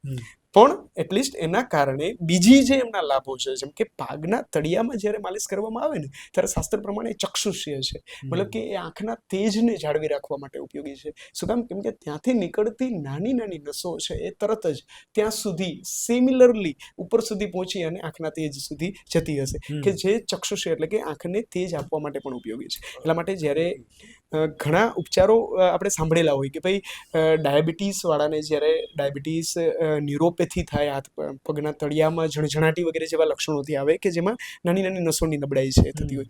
સેમ એવી જ નબળાઈ ડાયાબિટીક રેટિનોપેથી પ્રમાણે આંખમાં પણ આવે. સેમ સિમિલર નાની નાની નસોની સેમ રોગ બંને બાજુ પગના તળિયાથી લઈ અને આંખ સુધી બંનેનું કનેક્શન છે એ નાની નસો થકી આપણે સ્વાભાવિક રીતે આપી દેતા હોય. પણ એમનામાં પણ ઉપચારો ઘણા એવા છે કે જેમાં એવું કહેવાય કે ભાઈ ગાર્ડનમાં જ્યારે ખુલ્લા પગે ચાલવામાં આવે ત્યારે એમાં રાહત છે થતી હોય. નો ડાઉટ આવા બધા જે માઇથ છે ને એ બધા આવ્યા હોય એમનો બેઝ આ છે કે ભાઈ પગનું અભ્યંગ કરવાથી ચક્ષુ છે એ સારી થાય છે. એમના ડેવલપમેન્ટ અથવા એડવાન્સીસ એ છે કે ભાઈ પોતાની રીતે એવું કેવું કે ભાઈ પગના તળિયામાં હંમેશા ચપ્પલ પહેરી રાખવા કે ખુલ્લા પગે જ્યારે દાભડા વાળા કે કોઈ ઘાસમાં ચાલવામાં આવે ત્યારે ડાયાબિટીસ ઓછું થાય, કે પછી આંખ માટે જ્યારે કાંસાનું મસાજ વગેરે જે હમણાં રિસન્ટ ફેમસ થયું છે કે કાંસાનું મસાજ વગેરે કરવામાં આવે ત્યારે એ ખ્યાલ નહીં કે કાંસાના મસાજના કારણે લોકોમાં કંઈ રોગ ત્યાંથી નીકળે છે, કાળો છે, રોગ છે કે નહીં, એ આપણને ખ્યાલ નથી. પણ પગના માલિશ કરવાથી આંખમાં જે ઇફેક્ટ છે એ આયુર્વેદમાં સિદ્ધ છે. તો જે કાળું નીકળે છે એ શું છે? હું બહુ બધી રીલ જોઉં છું. એકચ્યુઅલી એ ખરેખર જાણવાનો વિષય છે કે ખરેખર જ્યારે એ પ્રમાણે માલિશ કરવામાં આવે ત્યારે ઉત્પન્ન થતું ડર્બીડેજ છે અથવા તો જે ડેડ સેલ્સ વગેરે છે અથવા તો જે ઓઇલ અને એનું કોમ્બિનેશન થતા જે બહાર આવે છે એ ટર્બિડ પાર્ટ છે કે જેને ઘણા જે એમનું કરવાવાળા છે એવું જ કહેવાના છે કે અંદરથી બગાડ છે નીકળી અને બહાર આવે છે પણ એ સ્વાભાવિક રીતે ડર્બીડેજ છે એ તો હકીકત છે કેમ કે તેલ નાખી અને કાંસું અને તમારા પગ આને જ્યારે ઘસવામાં આવે નથી તો તેલમાંથી કંઈ નીકળવાનું નથી તો કાંસામાંથી કંઈ નીકળવાનું એટલે જે કંઈ નીકળે છે આપણા મળ કે પગના તળિયાનો મેલ કે બારનો મેલ કહીએ કે જે કંઈ વોટ્સો એવર પણ ઇન શોર્ટ એવા પ્રકારના આપણે માઇથ છે ઘણા જોતા પણ હોય છે જે બહુ મોટો પ્રોબ્લેમ હોય છે આફ્ટર 30 જે પેલા 40+ ના લોકોને આ બહુ મોટો પ્રોબ્લેમ હતો હવે આફ્ટર 30 ઓર 35 કે ભાઈ સાંધાનો દુખાવો પગનો દુખાવો અને મહિલાની અંદર તો મોનોપોઝ પછી તો બહુ કે દરેક ઘરે આ પ્રોબ્લેમ છે જ તો પગના દુખાવા અને સાંધાના દુખાવા જે કંઈ પણ હોય બોડીમાં તો એના માટે આયુર્વેદિક શું ટ્રીટમેન્ટ હોઈ શકે અને પોતે ઘરે શું કરી શકે એકચ્યુઅલી આપણે વાત કરી બરાબરથી એક ક્વેશ્ચન જે બાજુ જાય છે બધામાં કુદરતી રીતે સ્નેહ જ ઉપયોગમાં આવે એવા જે પ્રશ્નો છે એ થાય છે એનો મતલબ શું છે કે તમારા જે લોકો તરફથી આવતા પ્રશ્નો છે ને એ પણ એવા જ છે કે જે ખરેખર એની જ ઉણપના કારણે છે તમે સાવ બ્લાઇન્ડલી જુઓ તો પહેલાના જમાનામાં કમ્પેરિઝન કેવી થતી કે ભાઈ એવી હરીફાઈ થતી કે ભાઈ ગળપણનો ખોરાકની હરીફાઈ કે લાડવા કોણ કેટલા ખાઈ જાય છે હા પછી દૂધ કોણ કેટલું પી જાય છે ઘીને કેટલી તાળી પી જાય છે આવા પ્રકારની હરીફાઈઓ થતી અને જ્યારે હવે પાણીપુરી કોણ કેટલી ખાય છે મસાલો વગેરે કોણ વધારે ચટપટું અથવા તો સ્પાઇસીસ એટલે મરચાં વગેરે કોણ ખાઈ શકે આનું કારણ શું છે એક જો સાવ સાયન્સની બેઝ વાળી વાત કરીએ ને તો આપણે જોઈએ કે ભાઈ ચટપટું ખાવાની લોકોને અત્યારે ઈચ્છા વધારે તીખું મરી મસાલો ખાવાની ઈચ્છા વધારે આનું કારણ શું છે ખરેખર on an average HB haemoglobin બધા પરિચિત છીએ હિમોગ્લોબિન ઓન એન એવરેજ ઘટે છે અત્યારે સ્વાભાવિક 12માંથી અત્યારે એવરેજ સ્ત્રીઓનું હિમોગ્લોબિન જોઈએ ને તો 10ની આસપાસ આવી અને સ્થિર છે પણ ઓલમોસ્ટ 10ની આસપાસની એવરેજ છે પકડીને ચાલીએ તો આ હિમોગ્લોબિન જે આપણે લોહી સાથે સરખાવતા હોય તો એ જ રીતે આયુર્વેદમાં જ્યારે રક્તનો ક્ષય થાય ને ત્યારે અમ્લકામિત્વ આવા પ્રકારનું લક્ષણ આપેલું છે મતલબ કે જ્યારે લોહીની ઉણપ થાય ને ત્યારે ખટાશ અથવા તો નમકીન ચટપટું ખાવાની ઈચ્છા કુદરતી રીતે થશે જ એનું કારણ શું છે કે એ જે ચટપટી વસ્તુઓ લોહીની સંખ્યા વધારે છે એટલા માટે પ્રકૃતિ એવા જ સાઇન આપે કે જે એમના માટે અનુકૂળ હોય અથવા તો એમને જે જરૂર છે એવું સેમ એવી જ વસ્તુ આપણે ફિઝિયોલોજીકલ જોઈએ ત્યારે પ્રેગ્નન્સીમાં મતલબ કે જ્યારે માતા ગર્ભ ધારણ કરેલી હોય ત્યારે એમનું લોહી બાળકને જ્યારે જતું હોય ત્યારે મોમેન્ટરી લોહીની ટકાવારી માતામાં ડાઉન થવાના કારણે અમ્લકામિત્વ મતલબ કે ખાટું આથાવાળું અથવા ચટપટું અથવા અચાર વગેરે ખાવાની ઈચ્છાઓ વગેરે છે ડેફિનેટલી આવતી હોય છે પણ ઇન શોર્ટ આ કહેવાનો ભાવાર્થ એટલો જ કે સ્નેહ છોડી મતલબ કે જે ઘી વગેરેના પ્રમાણ સાથેનું અથવા ગળપણવાળું છોડી અને આપણે આ બાજુ શિફ્ટ થવું પડ્યું હોય છે એમાં પણ લોકોનો વાંક નથી એમના જે વ્યાયામ કરવાની જે કેપેસિટી અથવા તો વ્યાયામ કરવાની જે રીત હતી એ ઘટી છે ને મતલબ ખુરશી ઉપર બેઠાડું જીવન અથવા તો 24/7 જે ટેબલ વર્ક છે ને એના કારણે એમને છોડવું પડ્યું છે મતલબ કે એ કોઈ એવું નથી કે એ અત્યારે લેવા મળશે તો એમને સારું થવા મળશે કેમ કે એમની વ્યાયામશીલ શરીર જોઈએ મતલબ ત્યારે સાંધાઓ વર્ષો સુધી ઘસાતા વગરના રહેતા એનું કારણ શું ગળપણ ઘીનો ખોરાક દૂધનો ઉપયોગ પુષ્કળ અને સાથે મહેનત મજૂરીનું કામ પુષ્કળ મતલબ કે ખેતીવાડી વગેરેનું કામ જેથી કરી હા સ્વાભાવિક છે જેથી કરી અને એ ઘી વગેરે છે એ પાચન થઈ અને સાંધાઓની વચ્ચે આયુર્વેદ પ્રમાણે શ્લેષક કરીને કફ હોય કે જે 5 પ્રકારોમાંનો એક પ્રકાર છે કે જે લુબ્રિકન્ટ તરીકે ઉપયોગમાં આવે છે હા સાદી ભાષામાં આપણે ગાદી અથવા સાઇનોવિયલ ફ્લુઇડ વગેરે સાથે સરખાવતા હોઈએ તો આ સ્નેહથી જ બનતું કફ છે કે જે હવે આપણા કન્ઝપ્શનમાં ઓછું છે અને એનો ઓવરયુઝ છે ઓવરયુઝ મતલબ સતત આપણું બેઠાડું જીવન હોવાના કારણે સતત એમનો વ્યય છે ચાલુ પણ આ બાજુ ઇન્ટેક છે એ સાવ મિનિમલ અને એની બદલે ઇન્ટેક આપણો કેવો વધારે કે જે એના માટે નુકસાનકારક હોય મતલબ કે મરી મસાલો સ્પાઇસીસ અથવા તીખો અથવા ચટપટો ખોરાક જે આ સાંધાના કફને સૂકવવા માટે કારણભૂત હોય કે જેના કારણે જે એજમાં ખરેખર આ ઘસારો શરીર સ્વાભાવિક છે કે શીર્યમાણ છે શરીર સતત ઘસાવાનું તો છે જ ઉંમર સાથે પણ આ જે ઘસારો 60ની આસપાસ આવતો એ હવે ઉતરી અને 30-50ની આસપાસ લોકો અંગ્રેજી દવાઓ દુખાવા માટેની માલિશ માટેના તેલ રગડતા અથવા તો જાનું વર્ષથી જેવી આયુર્વેદની સારવારો લેતા થયા છે ઇન શોર્ટ. પણ એ શું કરે, એ ખરેખર જે ઘસાઈ ગયેલી ગાદીમાં બાકી રહેલી ગાદી છે ને એમને સાચવી શકે, મતલબ કે એમનું એ પોષણ કરી શકે, એમને એ થોડું ઘણું પોષણ છે આપી શકે. જે ઘસાયેલી છે એમને રોકવા માટેનો જો કોઈ તમે ઉપચાર પૂછો તો એકમાત્ર જ છે કે શરીરમાં સ્નેહ વગેરેનો ઉપયોગ, એટલે કે ઘી વગેરેનો ઉપયોગ છે પુષ્કળ પ્રમાણમાં, અને સામે શરીર છે એ નિયમિત વ્યાયામશીલ, મતલબ કે શરીર છે એ નિયમિત રીતે વ્યાયામ એટલે કે કસરતો વગેરે વાળું કરવું, કે જેથી કરી અને એક ભાગ છે એ સાંધાઓ સુધી પહોંચે ને લાંબા વર્ષો સુધી સાંધાઓને સાચવી શકાય. ડેફિનેટલી. મને છે ને આખી વાતની અંદરથી કમેન્ટમાં અથવા તો મને કોઈ એવા ઘણા બધા લોકો છે, કારણ કે હું મારા વ્યુઅરને ઓળખું છું, એ મને પ્રશ્ન પૂછશે, ડીએમમાં પૂછશે અથવા તો કોમેન્ટમાં પણ આવશે કે ભાઈ આ વાતનો એવો મતલબ થયો કે ભાઈ દૂધવાળું ઘીવાળું ખાવું જોઈએ, તો પછી ચીઝ અને બટર તો એમાંથી તો બને છે, તો એ આમાં અસર કરી શકે? સાઈડ ઇફેક્ટ શું અને બેનિફિટ શું?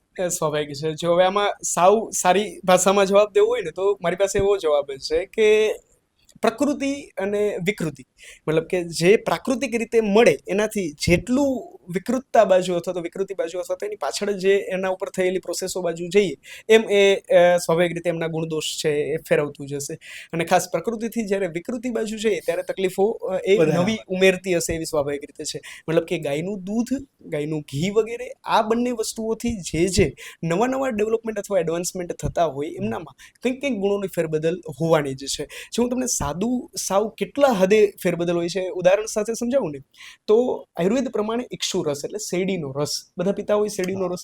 શેરડીનો રસ આપણને ખ્યાલ છે કે ભાઈ ગ્લાસ એક પીએ તો શું થાય, તાસે ઠંડી લાગે, મતલબ કે એમ થાય કે ના ભાઈ ગરમી થતી હતી તો ઓછી થઈ ગઈ, કેમ કે ગરમીની સિઝનમાં જ આપણે લેતા હોય. આ જ ઇક્ષુ રસ જ્યારે લાકડામાંથી પીસાયેલો હોય ને ત્યારે આપણને વિશેષ તૃપ્તિ થાય છે, આપણે અનુભવતા હોય. શાસ્ત્રમાં એવું લખેલું છે કે ઇક્ષુ રસને જ્યારે યંત્ર નિષ્પીડિત, મતલબ કે જ્યારે યંત્રમાંથી પીડન આપી અને કાઢવામાં આવે ને ત્યારે એ વિદાહી છે. વિદાહીનો અર્થ શું થાય? વિશિષ્ટ રીતે દાહ કરવા વાળો. વિશિષ્ટ રીતે દાહ કરવા વાળો એટલે તમે પી લેશો તો ત્યારે ગરમી નહીં લાગે, એ જ્યારે પાચન થશે ને ત્યારે થોડી તાસીર ગરમ થશે. હવે ગરમી થવી એટલે પેટ છાતીમાં અનકમ્ફર્ટેબલ ફીલ થવું અથવા ગરમ અથવા હાર્ટબર્ન જેવા લક્ષણો અથવા ખાટા તીખા ઓડકારો વગેરે આવવા એવા લક્ષણો મળે. અને આની જે વિકૃતિ એટલે એ જ ઇક્ષુ એટલે કે શેરડીને ગરમ કરીને ગોળ જ્યારે બનાવીએ ત્યારે એ ગોળ તાસીરમાં ગરમ હે ને, સ્વાભાવિક છે, એ બધાને ખ્યાલ છે. મતલબ ઇક્ષુ જે પ્રાકૃતિક છે ઠંડુમાંથી બનતી એન્ડ પ્રોડક્ટ છે એમને પોતાની તાસીર જ છોડી દીધી છે.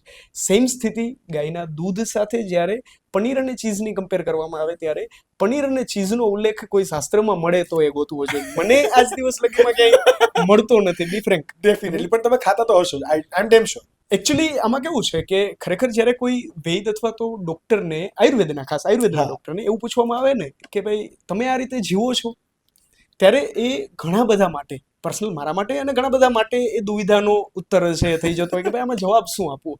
પણ હું હા ડેફિનેટલી એવું કહીશ કે મારો સતત પ્રયત્ન એ બાજુ અત્યારે છે કે જે આયુર્વેદ પોતે લાઈફસ્ટાઈલ અપનાવવાનું સજેશન અથવા તો સૂચન આપે છે ને, મારાથી થઈ શકે મેક્સિમમ એડવાન્સમેન્ટ હું એમાં ચેન્જીસ આપણી જાતની અંદર જ લાવવા જોઈએ, કારણ કે ત્યારે જ આપણે કોઈ વ્યક્તિને સલાહ આપીશું કે રિઝલ્ટ જો જ્યારે આપણામાં આવ્યું હોય તો એ સામેવાળાને લાઈવ એક્ઝામ્પલ આપણે બની શકતા હોય. બટ તમે મને અત્યારે ઘણું બધું રીલ મટીરિયલ તમે આપો છો. ના મારો કોઈ ઉદ્દેશ નથી, પણ મારું ઇન્ટેન્શન તો છે, બીકોઝ સી પોડકાસ્ટ કરવાનો ઇન્ટેન્શન જ એ છે કે લોકોની અંદર અવેરનેસ આવે ને લોકોને એના પોતાના ફોનમાં જ પોતાની પ્રોબ્લેમનો સોલ્યુશન મળી જાય. ધ નેક્સ્ટ પ્રોબ્લેમ ઇઝ કે કોઈ વ્યક્તિની તાસીર ગરમ છે અથવા તો કોઈ વ્યક્તિની તાસીર ઠંડી છે, તો એના કારણે ઘણા એવા ડિસીઝ છે, જેમ કે મારી તાસીર બહુ ગરમ છે, તો એના કારણે મને એવું બધા લોકો કે તને ચામડીના રોગો થઈ શકે, વાળ ખરવાના જે પ્રોબ્લેમથી હું અત્યારે પીડાવું પણ છું, કે મારા હેડ લોસીસ અત્યારે ક્યાંક ને ક્યાંક થઈ રહ્યા છે બીકોઝ એઝ આઈ એમ 28. તો તાસીરને આ બધા પ્રોબ્લેમની સાથે શું સંલગ્નતા છે અને શું પ્રિવેન્શન છે આયુર્વેદા પાસે આનું? એકચ્યુઅલી આપણે આની પહેલાની જે વાત કરીને એ પણ ખૂબ અગત્યની છે કે ભાઈ તાસીર એટલે પ્રકૃતિ હે ને. જો આયુર્વેદની ભાષામાં એમને જોઈએ ને તો વૈદ એમની પ્રકૃતિ જાણી અને મેડિસિન અથવા તો ડાયટ અથવા તો સલાહ સૂચન છે આપતા હોય. આ પ્રકૃતિ એક એવી વસ્તુ છે કે જ્યારે ગર્ભનું સ્થાપન થાય ને માતા પિતા તરફથી સંભોગ પછી જ્યારે ગર્ભનું સ્થાપન થાય ને ત્યારે ગર્ભમાં વાયુ, પિત્ત અને કફ આ ત્રણની જે અવસ્થા છે ને એને પ્રકૃતિ કહેવાય.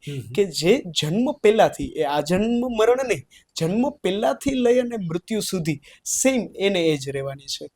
તમારે ખોરાક પાણીનો ફેરબદલ એ પ્રકૃતિ જાણી અને અપ એન્ડ ડાઉન કરવો પડે. મતલબ કે જે એના અનુસાર હોય એમનું સતત લેવું એ રોગથી દૂર રાખે, અને એના વિરુદ્ધનું સતત કરવું એટલે એ રોગ બાજુ ધકેલે. હવે આ પ્રકૃતિ ખરેખર જાણવી કઈ રીતે, એ પણ લોકોના પ્રશ્નો હોતા હોય કે ભાઈ કઈ રીતે જાણશું એને. એ જ ક્વેશ્ચન છે પ્લીઝ. સ્વાભાવિક છે. પ્રકૃતિ જાણવા માટે ખાસ ફેમિલી વૈદ હોય તો વેલ એન્ડ ગુડ, તમારે કોઈ એફર્ટ કરવાની જ જરૂર નથી. ત્યાં જઈને પૂછી અને ખાલી બેસી અને પૂછી લેવાનું છે કે ભાઈ મારી પ્રકૃતિ જાણી અને મને કહો. એ સિવાય કદાચ કોઈ આપના કુટુંબી આયુર્વેદમાં ભણતા અથવા અભ્યાસ કરતા સ્ટુડન્ટને તમે ફોન કરી અને પૂછી શકો, જે સાવ સહેલો ઉપાય છે. અને અધરવાઇઝ હવે અત્યારે હાલ રિસન્ટ છે ને, ગવર્મેન્ટનું પ્રકૃતિ પરીક્ષણનું ખૂબ મોટું અભિયાન, એટલે કે ખૂબ મોટી NCISM થકી ખૂબ મોટી પહેલ ચાલે છે કે જેમાં એમને દેશની પ્રકૃતિ શું છે એ જાણી અને એના ઉપર એનાલિસિસ કરવા માટેનો એમનો એક પ્રયાસ છે. આ આયુર્વેદનું એક એવું સ્ટેપ છે કે જેના જાણીને જે હિડન કન્સેપ્ટ છે, મતલબ કે એ લોકોને એ એમ કરવો છે કે આવનારી સમયમાં આપણી યુવા પેઢી અથવા તો આવનારું ભવિષ્ય ભારતનું એ કેવા પ્રકારના રોગોની તૈયારી રાખે, એ કેવા પ્રકારના ખોરાક પાણીના ફેરબદલની તૈયારી રાખે, અથવા તો અત્યારે જે પ્રકૃતિઓ છે એ પ્રમાણેના આહારની જે આયાત નિકાસ થાય છે. મતલબ આવા લોટ્સ ઓફ ક્વેશ્ચનના ઇલોબરેશન અથવા તો એમના ઉપરના તર્ક વિતર્કો છે એ આ પ્રકૃતિઓનો એક ડેટા જ્યારે જનરેટ થાય ત્યારે થઈ શકે. તો એમણે એક સાવ હેન્ડી એપ તૈયાર કરી છે, મતલબ કે એપ્લિકેશન તૈયાર કરી છે કે જે પ્રકૃતિ પરીક્ષણની એપ્લિકેશનથી જ્યારે લોગિન કરી કોઈ પણ નોર્મલ સિટીઝન બધા જ કરી શકે અને free of cost A install કરી અને જ્યારે એમને જોવામાં આવે ને ત્યારે ઇન્સ્ટોલ કર્યા પછી એમની એક QR કોડ જનરેટ થઈ જતો હોય છે કે જે આયુર્વેદના કોઈ પણ વ્યક્તિને, તમારે કદાચ આજુબાજુમાં ગમે આયુર્વેદનું દવાખાનું હોય ત્યાં જઈ અને એ QR કોડ આપશો ને એટલે એ પ્રકૃતિનું પરીક્ષણ કરી અને તમને આપી દેશે કે જેની અંદર જ તમારું એક સર્ટિફિકેટ જનરેટ થઈ જાય. એ જાણવાથી ફાયદો શું છે ખરેખર, જે તમારો પ્રશ્ન કે ભાઈ આમાં નિવારણનો ઉપાય શું, આ નિવારણ આપવા માટે જ ખરેખર એ પ્રકૃતિ જાણવાની અત્યારે જરૂર છે. જેમ કે તમે કીધું કે ભાઈ વાળ ખરવા, જેમને પિત્ત પ્રકૃતિ છે એમને એ એમની તાસીરમાં હોય જ. એ ક્યારે સામે આવે કે જ્યારે એમને પિત્ત વધારનારો ખોરાક આપવામાં આવે. પ્રકૃતિ જાણી, વાયુ, પિત્ત અને કફની 3 પ્રકૃતિ જાણી અને ત્રણેયનો સાવ સામાન્ય બેઝ આપણે કહીએ ને તો વાયુને શાંત કરે એવા 3 રસ, એટલે કે ખોરાકમાં આપણે સૌથી વધારે જાણી શું શકીએ, કાં તો એનું ગુણ આપણને ખબર હોય ત્યારે ખ્યાલ પડે, બાકી અદરવાઇઝ જ્યારે મોઢામાં મૂકીએ ત્યારે એમ કહીએ કે ભાઈ આ ખારું છે, આ ગળ્યું છે. તો એ 3 રસો જે વાયુને શમન કરે ને એમાં ગળપણ, ખારાશ અને ખાટાશ આવે. મતલબ કે જે વાયુનો રોગી અથવા તો વાયુની જેમને પ્રકૃતિ હોય એમને આ વાયુને શાંત કરવા વાળો ગળ્યો, ખારો અને ખાટો ખોરાક છે લેવો જોઈએ. પિત્તવાળો કે જેમને તાસીર ગરમ રહે છે એમને કડવું, તુરો અને ગળ્યો ખોરાક લેવો જોઈએ. અને કફ જેમની પ્રકૃતિ છે એમણે તીખો, કડવો અને તુરો ખોરાક લેવો જોઈએ. આ 3 જે આયુર્વેદમાં પહેલેથી લખાયેલા છે એ ખોરાકની જ્યારે થાળી બનતી હોય ને ત્યારે ઓન એન એવરેજ ટકાવારી માટે છે. મતલબ કે એવું નથી કે તમે આ જ ખોરાક લો, પણ તમારી ઓન એન એવરેજ ટકાવારી જો પિત્તની તાસીર ગરમ જેમની રહે છે અને તીખો ખોરાક વધારે જાય છે તો એ ઘટાડી અને કડવા તુરા અને ગળપણ બાજુ જવામાં આવશે એટલે પ્રકૃતિ બેલેન્સ થશે. એ બેલેન્સ થશે તો આવનારી ભાવિ વ્યાધિને ત્યાં ને ત્યાં અટકાડી શકાશે. એક સેકન્ડ જો હું કન્સેપ્ટ આપું તો આપણી બાય બર્થ આપણો જે નેચર આપણને પ્રકૃતિએ જે આપ્યું છે, જેમ કે મને ગરમ તાસીર આપી છે કે ઠંડી તાસીર આપી છે, તો એ કંઈક રીઝનથી આપી છે, because everything happens for a reason, right? તો પછી શું મને ગરમ તાસીર આપી છે તો મારે એને ઠંડી તાસીર કરવા તરફ પ્રયત્નો કરવા જોઈએ, અથવા તો કોઈને ઠંડી આપી છે તો ગરમ તાસીર કરવા તરફ એને પ્રયત્નો કરવા જોઈએ? 100% ખરેખર ડાયટ છે ને એ તમે આમ જે ઋતુ પ્રમાણેનો આહાર છે ને જો કોઈ લે ને તો એની મેળે એમની પ્રકૃતિ છે એ સ્ટેબિલિટીમાં જ રહે. જેમ કે ગરમ મારે છે તો મારે એને થ્રુ આઉટ ગરમ પ્રકૃતિ જ એને રાખવી જોઈએ કે શું? મારો આ ક્વેશ્ચન છે. હા, પ્રકૃતિ ક્યારેય ચેન્જ નથી થવાની. એના પછી જે ખોરાક વગેરે આપવામાં આવે છે અથવા ડૂઝ એન્ડ ડોન્ટ્સ આપણે કહીએ કે ભાઈ શું કરવું અને શું ન કરવું, અથવા કરવા યોગ્ય હતું અને નહોતું એવા પ્રકારનું આપણાથી ખવાઈ ગયું, એના પછી જે ડેવલપ થાય ને એ વિકૃતિ છે. મતલબ કે આ વાયુવાળા રોગીએ જ્યારે ખૂબ જ તીખો અને ગરમ ખોરાક ખાવાનું ચાલુ કરી દીધું ત્યારે એમને પિત્તના રોગો થવાના ચાલુ થશે. ઓકે, સેમ એ જ રીતે પિત્તવાળાએ જ્યારે વાયુ કરે એવા સૂકા નાસ્તાઓ અથવા તો સાવ કડવા વસ્તુઓ કે એવું લેવાનું ચાલુ કર્યું કે ત્યારે એમનું વાયુ પ્રકોપિત થઈ અને વાયુના રોગો કરશે. પણ જ્યારે પિત્તને ધ્યાનમાં રાખી અને જે 3 રસો આપે છે એમની ટકાવારી વધુ રાખી અને ખોરાક સતત લેવામાં આવે ને એટલે આ પ્રકૃતિ જળવાઈ રહે. મતલબ કે એને જાળવવી જરૂરી છે, ન તો એને ઠંડી કરવાનો પ્રયત્ન કરવાનો, ન તો એને વિકૃત કરવાનો પ્રયત્ન કરવાનો, બસ એને જાળવવાથી શરીર છે ને એ સદાતુર ન બને. સદાતુર એટલે આયુર્વેદમાં એવું કહેવાય કે વાયુ, પિત્ત અને કફ આના સિવાય બંનેની કોમ્બિનેશન વાળી પણ પ્રકૃતિ હોય. સ્વાભાવિક છે, બધી જગ્યાએ કોમ્પ્લેક્શન તો હોવાના જ છે. મતલબ વાયુ, પિત્ત અને કફ 3 જ હોત ને તો તરત જ છૂટી અને આરામથી જીવવાનું ચાલુ થઈ ગયું હોત. પણ બબેના જોડકાઓ બને, વાયુ, પિત્ત, પિત્ત કફ, વાત કફ. ટૂંકમાં આ પ્રકારે જ્યારે જોવામાં આવે ને ત્યારે એવું કહેવાય કે કોઈ એક જ પ્રકૃતિ જ્યારે કોઈની છે ને ત્યારે એ હંમેશા સદાતુર છે. સદાતુર મતલબ કે એ સતત રોગી છે. શું કામ? કેમ કે એમને સતત એની પ્રકૃતિને જાળવતી રહી જાય છે. જેમ કે તમે કહો છો કે મારામાં પિત્ત વધારે છે, ત્યારે સતત તમારા પ્રયાસો એવા જ રાખવા પડે કે પિત્ત વધે નહીં. પિત્તને શાંત કરવાની જરૂર ત્યારે પડે જ્યારે વધે. જો હું ટુ ધી પોઈન્ટ વાત કરું અને એક સ્વાર્થીપણે વાત કરું તો મારે પ્રેક્ટિકલ વાત કરવી છે કે તમે હમણાં વાત કરી કે કોઈ વ્યક્તિએ પોતાના વૈદ પાસે કે ફેમિલી વૈદ પાસે જવું જોઈએ અથવા તો કોઈ એપ્લિકેશન XYZ ગવર્મેન્ટલ પોર્ટલ પરથી પોતાની તાસીર જાણવી જોઈએ. માનો કે હવે તમે અહીંયા આવી ગયા છો, મોકે પે ચોકા મારી, તો મારી તાસીર શું છે? મને આવું કહેવામાં આવ્યું છે કે તારી તાસીર ગરમ હોઈ શકે છે. એ કોઈ વ્યક્તિએ કીધું છે, કોઈ વૈદ્ય તો નથી જ કીધું. તો મારી તાસીર હું તમારી પાસે, ચલો લેટ્સ સી કે હું તમારી પાસે આવી છું, કઈ રીતે ડિફાઇન કરવી જોઈએ? એકચ્યુઅલી પ્રકૃતિ માટે છે ને આયુર્વેદમાં આદિથી લઈ અને અંત સુધી બધા જ લક્ષણો વાયુ, પિત્ત અને કફ માટેના એમણે ઓલરેડી ડિલિવર કરી દીધા છે. ઓલરેડી ડિલિવર મતલબ કે શરીરનો બાંધો કેવો છે, શરીરના વાળના કલર કેવા છે, આંખનો વર્ણ કેવો છે, જીભનો કલર કેવો છે.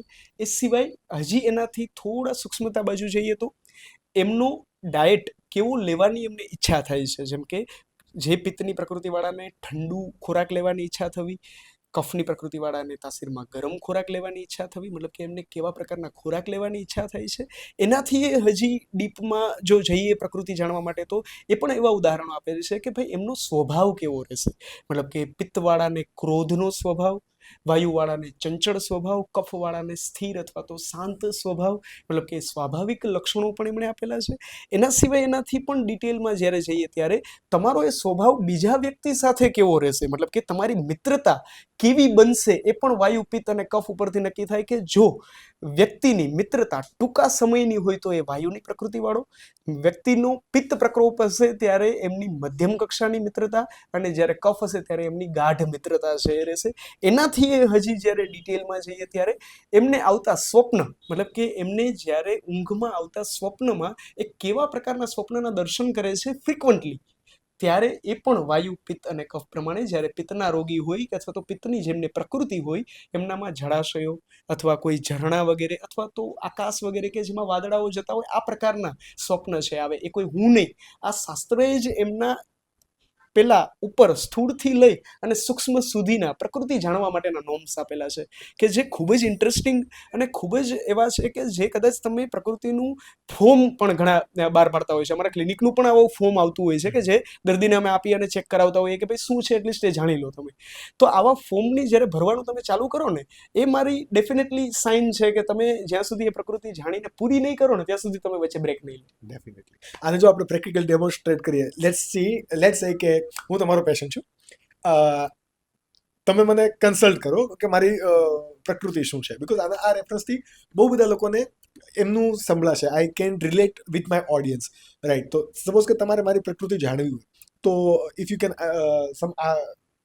કેન આસ્ક સમ ક્વેશ્ચન્સ તો હું એમના તમને આન્સર આપું, મને તમે મારી પ્રકૃતિ જણાવી શકો. જો આમાં પ્રકૃતિ જાણવા માટે અમે જનરલી છે, માની લો કે ફોર એક્ઝામ્પલ આપ જ આવ્યા છો, એટલે હું સૌથી પહેલો જ તમને ક્વેશ્ચન એ જ કરવાનો છું કે ભાઈ આપની પાચન શક્તિ વિશે તમારું શું કહેવું છે. મતલબ કે ક્યારેક એવું થાય છે કે ભૂખ બહુ લાગે કે સાવ ભૂખ લાગતી જ નથી કે બહુ ગમતું હોય ત્યારે ભોજન લેવાની ઈચ્છા થઈ જાય. ભૂખ તો લાગે છે ને, મતલબ એ સિવાય એ પછી જ્યારે ભૂખ લાગતી હોય એ પછી ખોરાક લેવાઈ જાય તો પેટ તરત ભારે થઈ જવું કે આરામ કરી અને બેસવું પડે કે કંઈ કામ કરવાની ઈચ્છા ન થવી કે આવા કોઈ લક્ષણો મળે છે નહીં. એનો મતલબ કે ખોરાક તમે જે કંઈ ઈચ્છા થાય છે એ પ્રમાણેનો તમે જ્યારે આપો છો ત્યારે એ પછી પૂરેપૂરો જાય છે. એનો મતલબ કે તમારી પાચન શક્તિ અથવા તો અગ્નિ છે એ સારી છે. એના પછી તમને મોટાભાગે ખોરાકમાં જ્યારે થાળી પીરસવામાં આવે ત્યારે શું વધારે પ્રિફર કરો? મતલબ કે એક પાણીપુરી અથવા મરી મસાલો પડ્યો હોય પહેલા panipuri, because everyone knows me કે અમે સ્ટાફમાંથી I am not a vada pav boy. અને બીજો ઓપ્શન હું તમને પાણીપુરીની સામે ક્યારેય વડાપાવ કે ચટપટી વસ્તુ આપવાનો જ નહોતો. પાણીપુરીની સામે આઈસ્ક્રીમ જ્યારે મૂકવામાં આવે તમે શું પ્રિફર કરો? બંને. સ્વાભાવિક છે કે શું કામ આ પ્રશ્નનો શું કામ આવો જવાબ આવે છે, કેમ કે મેં વાત કરી ને કે કોઈ વાયુ પિત્ત અને કફની એકલી પ્રકૃતિ નથી હોતી, એ બંનેના કોમ્બિનેશન સાથેવાળી પણ હોય છે, ત્રણની ભેગી સમન્વિત પણ હોય છે, હા. કે જેમાં ડાયટ અને ડૂઝ એન્ડ ડોન્ટ્સ જ્યારે આપણે ફોલો કરવાના થાય ત્યારે આ બંનેના સમન્વયવાળા ભેગા કરી અને કરવાના થતા હોય છે. મતલબ કે એવા લોકો કે જેમને પિત્તની તાસીર કે એવું કંઈ રહેતું હોય તો એ ઠંડુ પસંદ કરે, અને જેમનામાં કફ કે એવી તાસીર રહેતી હોય તો એ ચટપટો અથવા તો ગરમ મસાલાવાળો ખોરાક. પછી ભૂતકાળમાં થયેલા વ્યાધિઓ મતલબ કે શારીરિક પીડાઓ કેવા પ્રકારની આવેલી છે, જેમ કે કોઈ તાવ વગેરે વધારે થવું, શરદી ઉધરસ વધારે થવું, કે પછી ચામડીના રોગો અવારનવાર થવા, કે કોન્સ્ટિપેશન વગેરે જેવા રોગો થવા. ચામડીના રોગો અને કોન્સ્ટિપેશન, બીકોઝ તાવ ને શરદી, માથું દુખાવો આ તો લગભગ મને 4-5 વર્ષે એક વખત જ થાય, હા, ભાગ્યથી. મતલબ કે ચામડીના રોગો વધારે થવા એ શું સાઇન સૂચવે કે લોહીમાં ભળેલા રોગો અથવા તો જે લોહી ચામડી સુધી પહોંચે છે ને એમના થકી ત્યાં કોઈ વ્યાધિ અવારનવાર છે એ થતો રહે છે.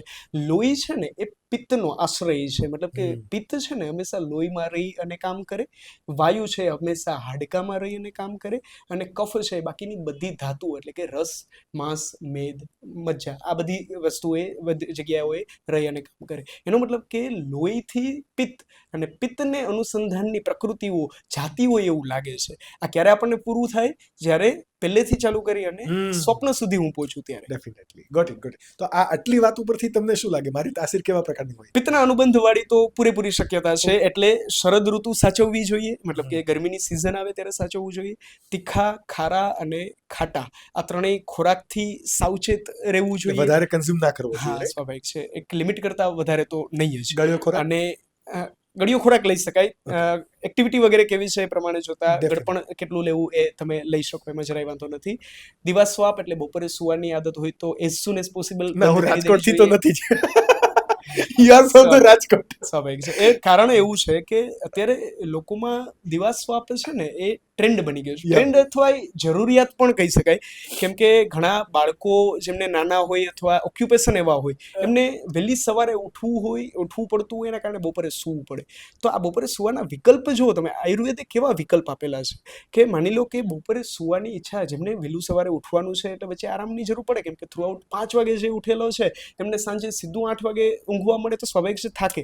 પણ વચ્ચે જે રેસ્ટ છે ને, રેસ્ટ માટે શાસ્ત્ર એવું સૂચવે કે જો કદાચ બપોરે સુવાની જરૂર પડે ને તો પણ કાં તો અભુક્ત ભક્ત મતલબ કે ભૂખ્યા પેટે સુવાનું, અને કાં પછી આસીન પ્રચલાયતમ મતલબ કે આવી બેઠી ખુરશી અથવા સોફા ઉપર ટેકો દઈ અને આરામ કરવો, અને એ પણ ક્યારે? ભૂખ્યા પેટે, જમ્યા પછી તો નહીં જ. શું કામ? કેમ કે જમ્યા પછી જ્યારે આડું પડવામાં આવે ને તો મોડર્ન સાયન્સ આપણે કહીએ કે ભાઈ જઠરમાં પીએચ છે 1.5-3 આસપાસની હોય, કે જે હાઈલી એસિડિક છે. જ્યારે આપણે આડા પડી અને ફૂડ જ્યારે અંદર નાખેલું છે ત્યારે એસિડના સિક્રેશન્સ ચાલુ થવાના છે.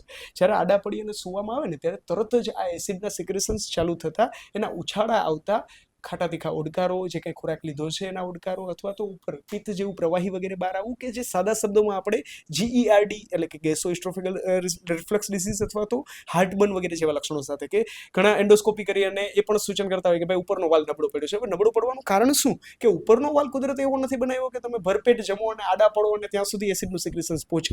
નીચેનો વાલ એવો બનાવ્યો છે કે જે મજબૂત છે અને કદાચ એસિડ ગમે એટલું હોય એ સહન કરી લેશે, પણ ઉપરના ભાગ ઉપર જ્યારે અસર આવે ત્યારે વાલ નબળો પડતા ઉપર બાજુ ઉછાળા મારવા, ખોરાક ઉપર આવા લક્ષણો દિવાસ્વાપ વાળા મતલબ કે જે દિવસે સુવા વાળા લોકોમાં ફીલ થતા હોય છે, કે જેમણે ઓપ્શન્સ ગોતવું હોય તો પણ ભૂખ્યા પેટે આવી બેઠી ખુરશી ઉપર પગ ચડાવી અને આરામ કરવો હોય તો છૂટ, બાકી દિવાસ્વાપ લેવો નહીં. So you are from the Rajkot, right? અને રાજકોટના લોકો માટે તમે શું કહે છે, જે જમ્યા પછી એને બપોરે સુવાની ટેવ છે, તો ઇઝ ધેટ વર્થ ઇટ કે નહીં? ના ના ના, જરા પણ નહીં. કેમ કે એના કારણે જ મોટાભાગના આમાં કેવું છે કે આ એવી જ વસ્તુઓ ચર્ચામાં આવે છે કે જે બધા દર્દીઓમાં હોય, કે જેને મારે બધી જ વખતે એક સ્પીચની જેમ ના પાડવી પડતી હોય. ખ્યાલ પડ્યું કે ભાઈ નહીં, બપોરે તમારી સુવાની આદત છે બંધ જ કરવી પડશે. હવે એવા પણ લોકો છે કે જે નાઇટ જોબ કરતા હોય, હે ને, કે જેને આખી રાત જાગવાનું છે, એમને દિવસે સુવાનું થશે જ. એમના માટેનો વિકલ્પ એક ખૂબ સારો મેં જે ફીલ કર્યો અને હું મારા દર્દીઓને આપતો હોઉં છું કે ભાઈ જો આવી નાઇટ જોબ કે એવું કંઈ હોય અને સવારે સ્વાભાવિક છે કે સવારે તમને જમવાનું મળવાનું છે, એ જમીને હજી તમારું સુવાનું તો બાકી છે, એટલે એના પછી તમે સુવાના છો. તો એનો ચેન્જ એકવાર કરી અને એટલીસ્ટ જ્યારે આરામ કરી અને ઉઠી અને જો ભોજન લેવામાં આવે ને તો કદાચ બની શકે કે એમને આવનારા જે કફપિત્તના વ્યાધિઓ છે એનાથી એ નિવેડો લઈ શકે. ઘણી વખત એવું થાય કે ભાઈ રાત્રે મહેનત મજૂરીનું કામ છે, એવું તો નથી કે કંઈ બેસવાનું જ હોય, રાત્રે મહેનત મજૂરીનું કામ છે અને સવારે કકડીને ભૂખ લાગી છે તો શું? તો એવું તો કરાતું નથી કે ભાઈ દિવસે તમે જાગો ને રાત્રે જાગો. તો એનો વિકલ્પ એક એવો છે કે સખ્તુ કરીને એક કલ્પના છે. હા સખ્તુ કલ્પના કે જે બિહાર, આસામ વગેરે એરિયામાં ઘણી વખત દવાઓ તરીકે અને રિચ્યુઅલ્સ તરીકે પણ લે ઉજવતા હોય છે. આ સખ્તુ કલ્પના શું છે? ખરેખર એ લોટને, ખાસ કરીને જવનો લોટ હું વધારે પ્રિફર કરાવતો હોઉં. જવના લોટને ઘીમાં શેકી વાટકી જેટલા પાણીમાં મિક્સ કરી અને પી લેવામાં આવે ને, તો આ સખ્તુના ગુણ જ્યારે આયુર્વેદની દ્રષ્ટિએ જોઈએ ને, તો એ લઘુ છે, એટલે કે પચવામાં હળવું છે. સંતર્પક છે. સંતર્પક એટલે કે એ એવું છે કે જે લેવાથી સેટિસ્ફેક્શન થઈ જાય, મતલબ કે તૃપ્તતા આવે. ટૂંકમાં આ રીતે વાટકી ભરેલા પાણીમાં જવના લોટને ઘીમાં શેકી ગરમા ગરમ નાખી અને જો પી લેવામાં આવશે ને, તો એમની ભૂખી સંતોષાઈ જશે, એમનું પાચન ઊંઘ દરમિયાન થઈ જશે, અને જઈમાં પછી સુવાનો કોઈ દોષેય ન લાગે, અને ઉઠી અને પાચન શક્તિ સારી હશે એટલે ખોરાક આરોગ્ય અને નોર્મલ રૂટીન છે એ કન્ટિન્યુ પણ કરી શકશે. ડેફિનેટલી. આપણે જે બધા ડિસીઝની વાત પર કરતા હતા એમાં છેલ્લો કહેવાય ને કે ડિસીઝ નહીં, બટ જે એક સોશિયલ પ્રોબ્લેમ અત્યારે થઈ રહી છે, અને અત્યારે બહુ બધા બિઝનેસીસ એના પર ચાલી રહ્યા છે. જેમ કે તેલને સંબંધિત છે. પહેલું તો ખાવાવાળું તેલ અને બીજું માથામાં નાખવાવાળું તેલ. બહુ બધી અત્યારે બ્રાન્ડ આવી રહી છે કે જે G20 મગફળીનું સિંગ તેલ ખાવાનું પ્રિફર કરે છે, લાકડાની શુદ્ધ ઘાણીનું અથવા તો ઘાણીનું પીસાયેલું તેલ ખાવાનું પ્રિફર કરે છે, અને કપાસિયાનું તેલ જે કહે છે કે લોકોને ના ખાવું જોઈએ. તો આ કન્સેપ્ટ છે, આયુર્વેદાની દ્રષ્ટિએ આમાં શું સાચું છે, શું ખોટું છે? આમ તેલ જે યંત્ર, આપણે વાત કરીએ ને કે ભાઈ યંત્રમાં જ્યારે કોઈ વસ્તુ પીસાય ત્યારે એના ગુણ ફરે છે. હવે શાસ્ત્રમાં જે કંઈ તેલ વગેરેનો, જેમ કે ફોર એક્ઝામ્પલ આપણે મગફળીનો જ ઉપયોગ જોઈએ, તો મગફળીમાં પણ અત્યારે 2 પ્રકારના તેલ છે માર્કેટમાં અવેલેબલ થતા હોય છે. કે એક જે આપણે મશીનરીઝ કહીએ, એ મશીનરીઝથી પીસાય અને એક ટેમ્પરેચર રેઇઝ થઈ અને બહાર આવતું તેલ હોય, કે જેમાં 1 ફિલ્ટર, 2 ફિલ્ટર, 3 ફિલ્ટર લાગી અને રિફાઇન્ડ તેલ હા, છે જે આપણને પીરસાતા હોય. અને બીજું એક એવા પણ કન્સેપ્ટ હવે ડેવલપ થાય છે કે જેમાં કોલ્હું ફરી પાછું ડેવલપ કરેલું હોય, કે જેની અંદર સાવ ધીમી ગતિએ, ધીમા આરપીએમમાં, કે જે પહેલા ગાયો થકી જે પીસાતું અને એની અંદરથી ધીમી ગતિએ તેલ નીકળતું અને લાકડાની એનો ઘાણીમાં. ઉપયોગ. હા, હવે આમાંથી બેમાંથી કયું સારું અને કયું ખરાબ, એ પણ ફરી પાછું એ પ્રકૃતિ ઉપર જ આધારિત રહેશે. એનું સાવ નજીવું ઉદાહરણ તમને આપું કે અત્યારે તમે જે જગ્યાએ છો એ જગ્યાએ લીધેલું ગાયનું દૂધ 1 ગ્લાસ પીઓ, તમને કંઈ જ નહીં થાય. કોઈ અમારા સૌરાષ્ટ્રના તાલાળા જેવા ગીરના કોઈ વિસ્તારમાં જઈ અને કોઈ નેહડાનું જ્યારે 1 ગ્લાસ દૂધ પીવામાં આવે ને, એટલે ત્યાં ઝાડા ચાલુ થઈ જાય. શું કામ? કેમ કે તમે જે પ્રાંતમાં, જે દેશમાં, જે જગ્યાએ છો, એમના માટે સ્યુટેબલ વસ્તુઓ તમે એડોપ્ટ કરેલી હોય, ટ્રાયલ બેઝ ઉપર, મતલબ કે શરીરને શું માફક આવે છે, શું નથી આવતું, આ પ્રમાણે. સેમ એવી જ રીતે જ્યારે કોઈ વ્યક્તિને ખૂબ જ સારું પણ હવે ડિલિવર કરવામાં આવે ને, તો પણ તકલીફો થતી હોય છે. એટલે અમારા આયુર્વેદમાં તો એવું કહેવાય કે આમળા, આપણે ઉદાહરણમાં જોતા હતા ને, તો આમળા, માની લો કે અહીંયાથી લીધેલા જે આમળા હોય ને, એ આપણી પ્રકૃતિ માટે અનુકૂળ જ છે અને લઈ શકાય. નો ડાઉટ કે હિમાલયમાં થતા આમળાઓ આના કરતાં 100 ગુણા સારા હશે, પણ એમની અહીંયા રિક્વાયરમેન્ટ છે કે નહીં, એ સૌથી મોટો પ્રશ્ન છે. મતલબ કે એ આમળા થકી આપણને જે ગુણ જોઈએ છે એ આપણા જ આમળામાં મળે છે, તો ત્યાંથી લઈ અને અહીંયા પીરસવા કે નહીં, આ સૌથી મોટો પ્રશ્ન હોતો હોય છે, એ વૈદ માટે પણ અને રોગીઓ માટે પણ. તો સેમ જ્યારે તેલની આપણે જ્યારે વાત કરીએ, ત્યારે આ રિફાઇન્ડ થયેલું તેલ વાપરવું કે એક જ વખત ફિલ્ટર વગરનું અને સાવ ધીમા આરપીએમમાં બહાર આવેલું, જે થોડું પચવામાં ભારી હોઈ શકે. શું કામ? કેમ કે એમાં કોઈ અગ્નિનો સંપર્ક જ નથી. જ્યારે પીસવામાં આવે ત્યારે પ્રેશરના કારણે હીટ જનરેટ થતા અગ્નિનો સંપર્ક થાય છે. આયુર્વેદ પ્રમાણે જે વસ્તુઓમાં અગ્નિનો સંપર્ક થાય એ પચવામાં થોડી હળવી પડે. હે ને? જેમ આપણે કહીએ કે ભાઈ લોટ છે, કાચો લોટ ખાઈએ તો પચવામાં ભારે, એને એકવાર રાંધી અને રોટલી કરીએ તો થોડી પચવામાં હળવી પડે. સેમ સ્થિતિ આમાં થતી હોય. જો કોઈનું તાસીર, વ્યાયામશીલ શરીર, દોડધામ કરવાવાળું, મહેનતનું કામ, પાચન શક્તિ સારી, તો કોલ્હું એટલે કે જે કોલ્ડ પ્રેસ અથવા તો જે ફિલ્ટર વગરના અથવા તેમાં કોઈ મરી મસાલા નથી નાખેલા એવા પ્રકારનું તેલ છે પ્રિફર કરવું જોઈએ. જો આપણું જીવન બેઠાડું છે, પાચન શક્તિ સારી નથી, કોઈ વ્યાધિ ઉપાધિ સાથે છીએ, ત્યારે એટલીસ્ટ આપણી પાસે એવું આવવું જોઈએ કે જે ઓથેન્ટિક અને એક વખત આવું હળવું પચવામાં છે, હળવું બની ગયું હોય. શું કામ? આ પાચન ઘડી વચ્ચે આવે છે, એનું કારણ શું છે કે આપણે બધું જ લેવાના છીએ મોઢા વાટેથી. એ જો પચશે તો એ ગણ કરશે. આપણે વાત કરીએ ને કે ભાઈ દૂધ 1 ગ્લાસ જો પી લેવામાં આવે ને ઝાડા થઈ જાય, તો એ દૂધ શું કામનું? એ દૂધ ત્યારે જ કામ આપે જ્યારે એ અંદર રહે, એ અંદર ત્યારે જ રહે જ્યારે એનું ડાયજેશન એટલે કે એનું પાચન સારું થાય, કે જે અગ્નિનો કન્સેપ્ટ, જેમ આપણે બહાર અગ્નિ જોતા હોય, એ જ અગ્નિ એટલે અંદર જે પાચન માટે જવાબદાર હોય, એને અનુસંધાને ફિલ્ટર રિફાઇન્ડ લેવું કે આવું કોલ્ડ પ્રેસ અથવા તો કોઈ એવા પ્રકારના એડોપ્ટેશન સાથે વાળું લેવું, એવા પ્રકારના પ્રશ્નો છે. આવી તમારી વાત પરથી છે ને મને બહુ બધા ક્વેશ્ચન્સ હવે જન્મે છે. પ્લીઝ જો તમે અહીંયા સુધી પોડકાસ્ટ જોવો છો તો પ્લીઝ તમે કન્ટિન્યુ જોજો, બિકોઝ હવે જે હું ક્વેશ્ચન્સ કરું છું એ કદાચ રિયલ લાઈફની અંદર હું પણ ક્યાંક ને ક્યાંક ફેસ કરું છું. જે હમણાં તમે વાત કરી કે તેલની, આપણે પહેલાં તેલનો ટોપિક કમ્પ્લીટ હું કરું કે સિંગ તેલ અને કપાસિયાનું તેલ. ચલો સિંગ તેલની અંદર આપણે બધું જોઈ લીધું. કપાસિયાની અંદર લોકો માર્કેટિંગ માટે કે પછી સિંગ તેલના સારા માર્કેટિંગ માટે ઘણું સારું બોલે છે અથવા તો ઘણા એના ફાયદા દેખાડે છે. આયુર્વેદની દ્રષ્ટિએ સિંગ તેલનું તેલ ખાવું જોઈએ કે પછી કપાસિયા તેલ ચાલે? શું કરાય, શું સાચું છે? બંને વસ્તુ એવી છે કે જે પોતાના ગુણ વાળી છે. આપણે પ્રકૃતિની બેઝમાં આમાં કેવું છે કે આયુર્વેદ વાળા વ્યક્તિને ગમે ત્યારે પ્રશ્ન કરવામાં આવે ને ત્યારે બંને વસ્તુના ગુણે એમની પાસે હશે અને એમના કોન્સે એમની પાસે હશે, મતલબ કે એમના જે અવગુણો છે એ પણ એમની પાસે હશે. આટલા માટે જ જે એરિયામાં અથવા જે વિસ્તારમાં આપ રહ્યો છો ને ત્યાં એવા ડેવલપમેન્ટ હોય. જેમ કે માની લો કે સાઉથ બાજુ વધારે પડતા કોપરેલ અથવા તો જે આપણે નારિયેળ કહીએ એના તેલનો ઉપયોગ વધારે થતો હોય છે. સેમ એવી જ રીતે જ્યારે ગુજરાત વગેરે બાજુ જઈએ તો હવે રિસન્ટ પહેલા કપાસની ખેતી પુષ્કળ થતી ત્યારે કપાસિયાના તેલ ખૂબ જ ઉપયોગમાં લેવાતા. હવે એમનાથી સિંગ તેલ વગેરે બાજુ પબ્લિકનો ઢળાવ છે એ ચાલુ થાય છે. આ કોણ સૂચવે છે કે આ બાજુ જવું જોઈએ? એ કાં તો માર્કેટિંગ સ્ટ્રેટેજી વગેરે સૂચવે. માર્કેટિંગ સ્ટ્રેટેજી એ કંઈ એવું નથી કે તમે માર્કેટ કરી નાખો એટલે માર્કેટમાં વેચાતું થવા માંડે. એ લોકોએ એડોપ્ટ કર્યું હોય, ખાધું હોય, એમને માફક આવ્યું હોય ત્યારે એમના પછી ટ્રેન્ડ ચાલુ થાય અથવા તો લોકોનો એ બાજુ ઢળાવ છે ચાલુ થતો હોય. મતલબ કે જે પ્રાંત અથવા જે વાતાવરણમાં આપણે રહેતા હોય, જે ઓક્યુપેશન સાથે આપણે સંકળાયેલા હોય, એમાં આપણે જ્યારે એ બધા જ તેલના તમે ગુણ જોશો કે કાર્પાસ તેલનું ગુણ છે, સિંગ તેલનું ગુણ છે, સનફ્લાવરના તેલ આવતા હોય છે, નારિયેળના તેલ આવતા હોય છે. આ બધાના પોતપોતાના ગુણ છે. પણ આમાં જ્યારે લેવામાં આવે ત્યારે એમનો આપણા શરીરમાં પ્રભાવ કેવો છે, એક મહિનો એને વપરાશ લીધા પછી આપણને શું માઇન્યુટ નોટિંગ થાય છે, આ જોઈ અને એ પછી નક્કી કરવું જોઈએ કે આપણે કઈ બાજુ આગળ વધવું જોઈએ. નો ડાઉટ કે કપાસિયા અને સિંગ તેલ બંને ખાદ્ય તેલ છે અને બંનેનો ઉપયોગ સારો જ છે. શું કામ? કેમ કે એનો ઉપયોગ આપણે ત્યારે જ કરવાનો છે જ્યારે તેલની જરૂર છે. પણ એમાં પણ જ્યારે આ પ્રોસેસ્ડ અથવા તો કોઈ એવી વસ્તુ કે જેમાં 3-4 ફિલ્ટર કે કંઈક એવું નાખેલું હોય ત્યારે પ્રશ્ન થતા હોય કે એમાંથી પણ કયું લેવું. તો એમના માટે આવા બધા આપણે લોજિક અથવા તો સમાધાન છે એ કાઢવા પડે. બીજું તેલ છે જે વાળનું તેલ છે. તમને કદાચ ખ્યાલ જ હશે, હમણાં થોડા ટાઈમથી કેવું કે આદિવાસી હેર ઓઇલ બહુ બધું ઉપડ્યું છે અને પછી લોટ્સ ઓફ હેર બ્રાન્ડે પણ આદિવાસી હેર ઓઇલ, ઘણી બધી લોકલ બ્રાન્ડ, ઘણા બધા લોકો પોતાના ઘરની અંદર જ બધી હર્બ્સ ને એવું બધું પકાવીને તેલ બનાવે છે અને માર્કેટની અંદર બહુ ઊંચી પ્રાઇસ પર અથવા તો રિઝનેબલ પ્રાઇસ પર સેલ આઉટ કરી રહ્યા છે. તો ખરતા વાળની સમસ્યા એ એક તાસીર પ્રમાણે હોઈ શકે, જે આપણી વાત થઈ. તો બહારથી કોઈ અપ્લાય કરવામાં આવે છે આ બધા હર્બ્સ વાળી વસ્તુ, તો આયુર્વેદની દ્રષ્ટિએ એ કેટલી યોગ્ય છે? એ જડીબુટ્ટી છે, એ દવા છે, ઔષધ છે, કઈ રીતે થાય?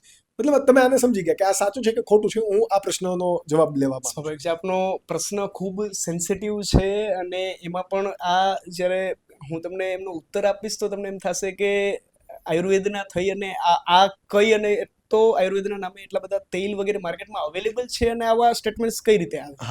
જો હું તમને સ્વાભાવિક રીતે ખાલિત્ય અને પાલિત્ય, જે વાળ ખરવા અને અકાળે પીંગળા અથવા સફેદ થવા, આના વિશેની ચર્ચા આપણે જોઈએ ને ત્યારે મોટાભાગે આ પ્રકારના વાળના કલર ચેન્જ થવા માટે શાસ્ત્ર પ્રમાણે નમક એનો જવાબદાર હોય છે. મતલબ કે જેમનામાં નમકનો ઉપયોગ અથવા તો ખારો કે જે ખરાશવાળો છે, સોલ્ટ, તો એમનો ઉપયોગ જેમનામાં કન્ઝપ્શન જેમનામાં વધારે છે એમનામાં અકાળે એટલે કે 20-30 વર્ષની ઉંમરે ખરવા અથવા સફેદ થવા અથવા પીંગળા થવા આવા પ્રકારના લક્ષણો છે એ મળી જતા હોય છે. આપણા ખોરાકમાં નમકનો ઉપયોગ અત્યારે ઓન એન એવરેજ વધ્યો છે.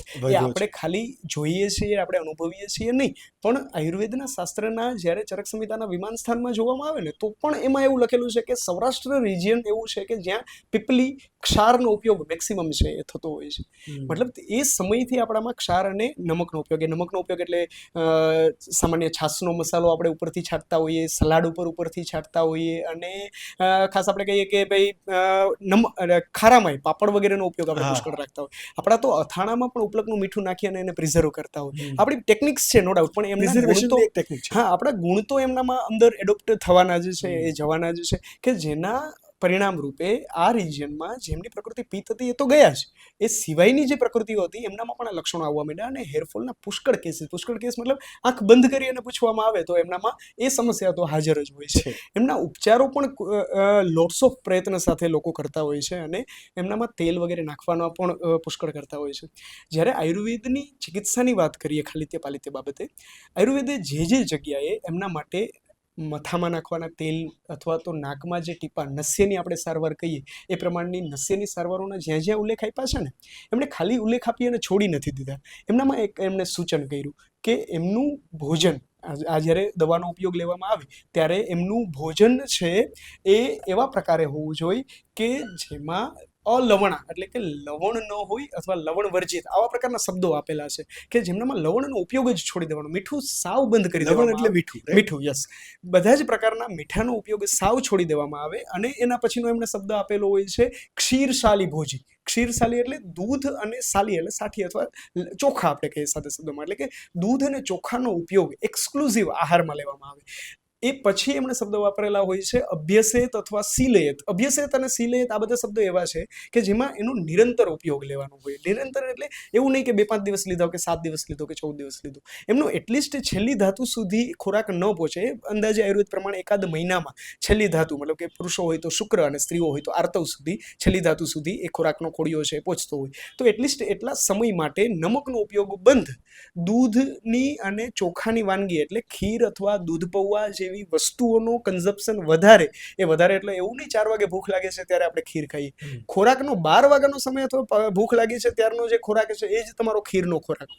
અને એના પછી એમાં જે સૂચન થયેલા જે કાંઈ XYZ તેલ છે એમાં તો એવું પણ આપેલું છે કે કૃષ્ણ તેલ મતલબ ખાલી કાળા તલનું તેલ જો નાખવામાં આવશે ને 1 મહિના સુધી આ પરેજી રાખવામાં આવશે ને, એવો કોઈ પણ રોગ કે જે મૂળમાં છે નમકના કારણે જે વાળ ખરવા વાળું એ શાંત થયા વગર ન રહે.